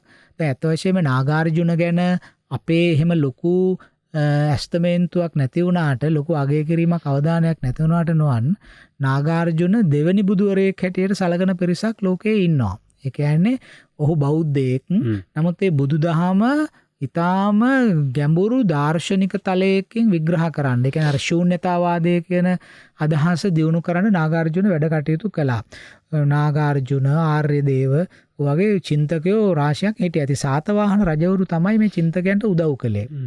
නේ? ඒ කියන්නේ රජවරු අවශ්‍යයිනේ චින්තකයෝ දාර්ශනිකයෝ බිහි වෙන්නත්. ඒ ප්‍රතිපාදන අවශ්‍යයිනේ. ප්‍රතිපාදන අවශ්‍යයිනේ. ඒගොල්ලෝ නඩත්තු කරගන්න ඕනනේ. එතකොට මේ සාතවාහන රජවරුන්ගේ වෙළඳ බලයත් ඊටාම ශක්තිමත් ඉන්දිය සාගරයේ. ඒ කියන්නේ මේ දර්ශන දියුණු කරන්න ඕන ප්‍රාග්ධන සම්පත් දෙන්නත් ඕන තරම් හැකියාව තිබුණා. ඕන තරම් හැකියාව රජවරුන්ට තිබුණා. ඉතින් ඕනම කාලයක දර්ශනවාද සාහිත්‍ය ඒවා බිහි වෙන්නේ සමෘද්ධිමත් කාලවල වලනේ. එතකොට මේ රජවරුන්ට ඒක කරන්න පුළුවන්. දැන් මම කියන්නේ යන්නේ දැන් අපේ හිතවත් ශ්‍රාවකයෝ හිතනවා දැන් වලගම්බ රජුරු සිටිජයෙන් නොපෙනී යමින් සාතවාහන රජවරු එනවයි කියලා. ඒක නෙමෙයි මේ වෙන්නේ. අපි වලගම්බ රජුරුවන්ව නියම විදිහට ස්ථාපනය කරන්න එතුමාව විනිවිද පේන්න නම් අපි මේ පසුබිම දැනගන්න ඕන.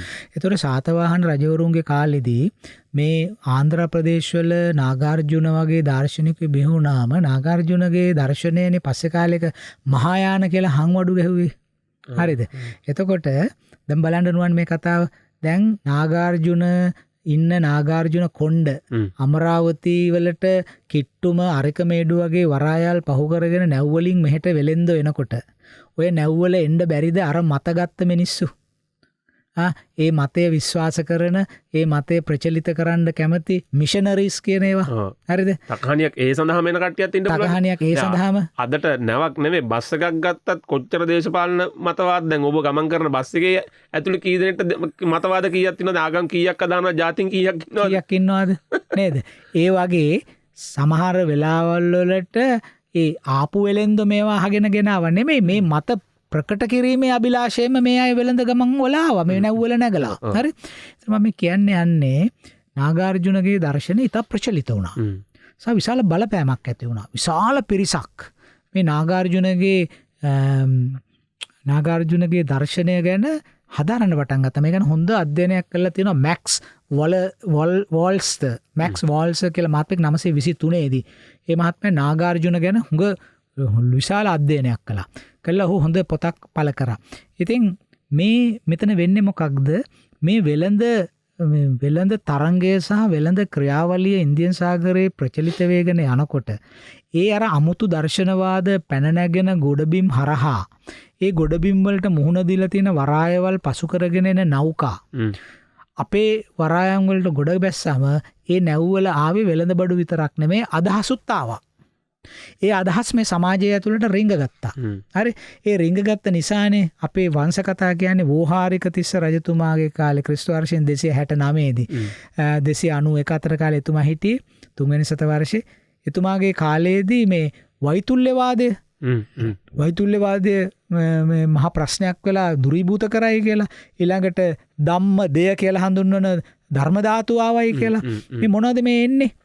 අදහස්. හරි? එතකොට ওই වෛතුල්‍යවාදය ගැන අපි කලින් වැඩසටහන කරත් කිව්වා මේ වේදල්ල ප්‍රකරණය කියලා නාගාර්ජුන කොණ්ඩ පඬිවරයාගේ දර්ශනයේ කොටසක් තියෙනවා. අර නයියානික කෙනාට උත්තර දෙන්න ලියපු පොත. එතකොට මේ වේදල්ල ප්‍රකරණය වෙන්න පුළුවන් මේ අපේ රටට ඇවිල්ලා වෛතුල්‍යවාදයේ හැටියට ගත්තේ. මොකද කොහෙවත් මේ වෛතුල්‍යවාදය ගැන එතන ලොකු විස්තරයක් නැහැ. අපේ රටේ තිබිච්ච එක. නමුත් වේදල්ල ප්‍රකරණය ගැන තියෙනවා. නාගාර්ජුන මේ විසින් ලියපු ඊටාම ශ්‍රේෂ්ඨ ගණේ පොත් කීපයක් තියෙනවා. ඔය මූල මාධ්‍යම කාරිකා වගේ ඒ වගේම යුක්ති ශස්තිකා වගේ පොත්. ඒ අතර එකක් තමයි වෛදල්‍ය ප්‍රකරණයත්. ඒතර වෛදල්‍ය ප්‍රකරණය අපේ රටට ආවා. එතකොට දැන් බලන්න මේ වගේ පසුබිමක ආගමික අදහස් මෙහෙම රට ඇතුළට එනකොට මේවත් බෞද්ධයි. ඒක තමයි ප්‍රශ්නේ තියෙන්නේ. මේ හින්දු නම් කියන්න බෑ මේවා හින්දු එපා. බෞද්ධ මුහුණුවරින් එනවනේ මේකට. එතකොට ඇයි එහෙනම් බලගම්බ රජතුමා තීරණය කරන්නේ ත්‍රිපිටකය ග්‍රන්ථාරූඪ කරන්න ඕනේ කියලා? මේවත් තවදුරටත් මතකයේ තියාගෙන හිටියොත් මොකද වෙන්නේ? මොක පරම්පරාගතව අරාපු දර්ශනවාදවල තියෙන අදහස් කවලම් වෙලා මූලික බුදු සමය වෙනස් වීමකට ලක් වෙන්න පුළුවන්. එක ඉන්ටර්පිට් වෙන්න පුළුවන්. ඉන්ටර්ප්‍රීට් වෙන්න පුළුවන්, රීඉන්ටර්ප්‍රීට් කරන්න පුළුවන්කම තියෙනවා. එතකොට නුවන් දැන් බලන්න අපි මේ වලගම්බා රජුරු සිටියෙන් අතුරුදහන් කළේ නෑ. එතුමා ත්‍රිපිටකයේ ග්‍රන්ථාරූඪ කළේ ඇයි කියන සිද්ධිය සන්දර්භගත කරන්නේ අපි කොහොමද? හරිද? දැන් බලන්න මහාවංශය නෙමෙයි දීපවංශය. ලස්සන පාඩයක් කියනවා මේ සම්බන්ධයෙන්. වට්ටගාමිනී රජු මේ ගේ කාලේදී ත්‍රිපිටකයේ ග්‍රන්ථාරූඪ කළේ ඇයි කියලා. අපි අපිට තව වෙලා නැහැ. විනාඩියක් පුළුවන් අපිට කතා කරන්න. අපි ඒකෙදී ඒ කතාව කියලා අපි ආරම්භයක් ගමු ඊළඟ වැඩසටහනට. දීපවංශය කියනවා වට්ටගාමිනී අභය රජු දවස රැස් වූ භික්ෂූහු අනාගතයේදී පණ්ඩිත බහුශ්‍රතයන්ගේ අගාධය දැක ශ්‍රී සද්ධර්මයාගේ චිරස්ථිතිය පිණිස ඒවා පුස්තකාරූඪ කිරීමට පෙළඹුණයි කියලා. අර මතක හිටනම පණ්ඩිත බෞද්ධයන්ගේ අගාධය දැක. අගාධයට දාන්න පුළුවන්. අගාධයට දාන්න පුළුවන්. ඇයි මතයකට අකුරක් හරි එක්කහු කරොත් මොකද වෙන්නේ? වචනයකට සංකල්පයකට අකුරක් එක්කහු කරොත් එහෙම ඒකේ විරුද්ධාර්ථය ඇති වෙන්න පුළුවන්නේ. එහෙමනම් දැන් අපි තේරුම් ගන්න ඕන නේද? වලගම්බා රජුරුව ත්‍රිපිටකයේ ග්‍රන්ථාරූඪ කළේ එතුමාගේ කාලේ. ඇයි ඊට වඩා ප්‍රතාපවත් රජුරුව ඉන්න කාලේ ඔක කළේ නැත්තේ? දුටුගැමුණු රජුරුව ඉන්න කාලේ කරේ නැත්තේ? සද්ධාතිස්ස කුමාරයා ඉන්න කාලේ කරේ නැත්තේ? ඇයි වලගම්බා රජුරන්ට මේක කරන්න උනේ? වලගම්බා රජතුමා දැක්කා එතුමා ස්වදේශික අදහස් තියෙන කෙනෙක්. හරි? එතුමා අබේගිරිය පිහිටෙව්වා. අපි ඒ කියන්නේ ඉදිරි වැඩසටහන්වලදී කතා කරන මොකද වලගම්බා රජුරන්ට ප්‍රවේශයක් අපි මේකෙදි ගත්තේ. දැන් අපි මේ වැඩසටහන ස්ථාපනය කළේ මේ රජ කෙනෙක් ගැන වුණත් උන්වහන්සේ එතුමන්ලා කරපු දේවල් පිළිබඳව අපි තේරුම් ගන්න ඕන. අර මේ නිකන් හරි සීමිත රාමුවක නෙමෙයි. අපි ඊට වඩා පළල් භූදේශපාලනික තලයක ඉඳලා. ඒ කියන්නේ කයි කතන්දර නෙමෙයි. කයි කතන්දර නෙමෙයි. ඕන තැනකින් අහගන්න පුළුවන් නේ. එතකොට අපි බලන්න ඕන වෙච්ච දේවල්. එතකොට දැන් මම කිව්වා මේ වෙලඳාම දිනුනා කියලා. ඕනනම් අපි ඊළඟ වැඩසටහනේදී කියන්න මෙන්න වෙලඳාම පෙන්වන්න දෙන සාක්කි. මෙන්න රූලේටඩ් වෙයා. මෙන්න මේ අනිත් වලංවර මෙන්න NBP වෙයා. මෙන්න පුරාවිද්‍යාත්මකව පේන හැටි මේ වෙලඳාමේ තියෙන සක්‍රියතාව. හරි? එතකොට එහෙමනම් අපිට පේනවා අපි මේ එක උදාහරණයක් අද සනාථ කරන්න අපිට පුළුවන් වුණා. මේ අපි පේනවා වලගම්බා රජුරන්ගේ කාලේ වෙනකොට මේ මූලික බුදුදහමට ඒත් ඇති වෙන මතවාදීව ඇති වෙන බලපෑම ගැන මේ පාලකයෝ උදුර ඉඳලා දැක්කා. එතකොට අර බහුශ්‍රත භික්ෂුන් බහුශ්‍රතයන් අගාධයට පත්වන ආකාරය දැක්කයි වචනෙම පාවිච්චි කළ දීපවංශය කියනවා. එතකොට ත්‍රිපිටකයේ ග්‍රන්ථාරූඪ කිරීමේ රාජ්‍ය ව්‍යාපෘතිය ආරම්භ කරන්නේ එතුමාගේ තිබිච්ච පෞද්ගලික ශ්‍රද්ධාවන්තකම නිසා පමණක් නෙමෙයි. ඒ රජතුමා දැක්කා දීර්ඝකාලීනව මේ දර්ශනයට අනාගතයේදී ඇති වෙන්න පුළුවන් භයානක තත්ත්වය කොමක්ද කියලා. හරි අපි ඉතින් අද වැඩසටහන වර්තමානයේ නවත්තලා අනාගතයට ලබන සතියට අරගෙන යන්නයි මේ හදන්නේ. එහෙමනම් බොහොම ස්තුතියි අදත් අපේ වැඩසටහනට අපේ මහාචාර්ය රාජ් සෝමදේවයන්ගේ පැමිණීම අපි වලගම්බා රජුරුව පිළිබඳව තවදුරටත් ලෝකේ භූදේශපාලන තත්ත්වයන් එක්කම කතා කරන්න බලාපොරොත්තු වෙමින් අදත් මේ රාත්‍රියේදී සමුගන්නවා. ඔබට පුළුවන් මේ වැඩසටහන නරඹන්න මෙතෙන් පටන් YouTube මාධ්‍ය ඔස්සේ අපේ වැඩසටහන Unlimited History වැඩසටහන විදියට සර්ච් කරන්න නැත්නම් net fm රාජ් සෝමදේව කියලා සර්ච් කරත් ඔබට හොයාගන්න පුළුවන්. එහෙමනම් අපි ගිහින් එන්නම්. ඔබ හැම කෙනාටම සුබ රාත්‍රියක් වගේම ආයුබෝවන් කියලා ප්‍රාර්ථනා කරනවා. Unlimited History. අපේ ජාතික කතාව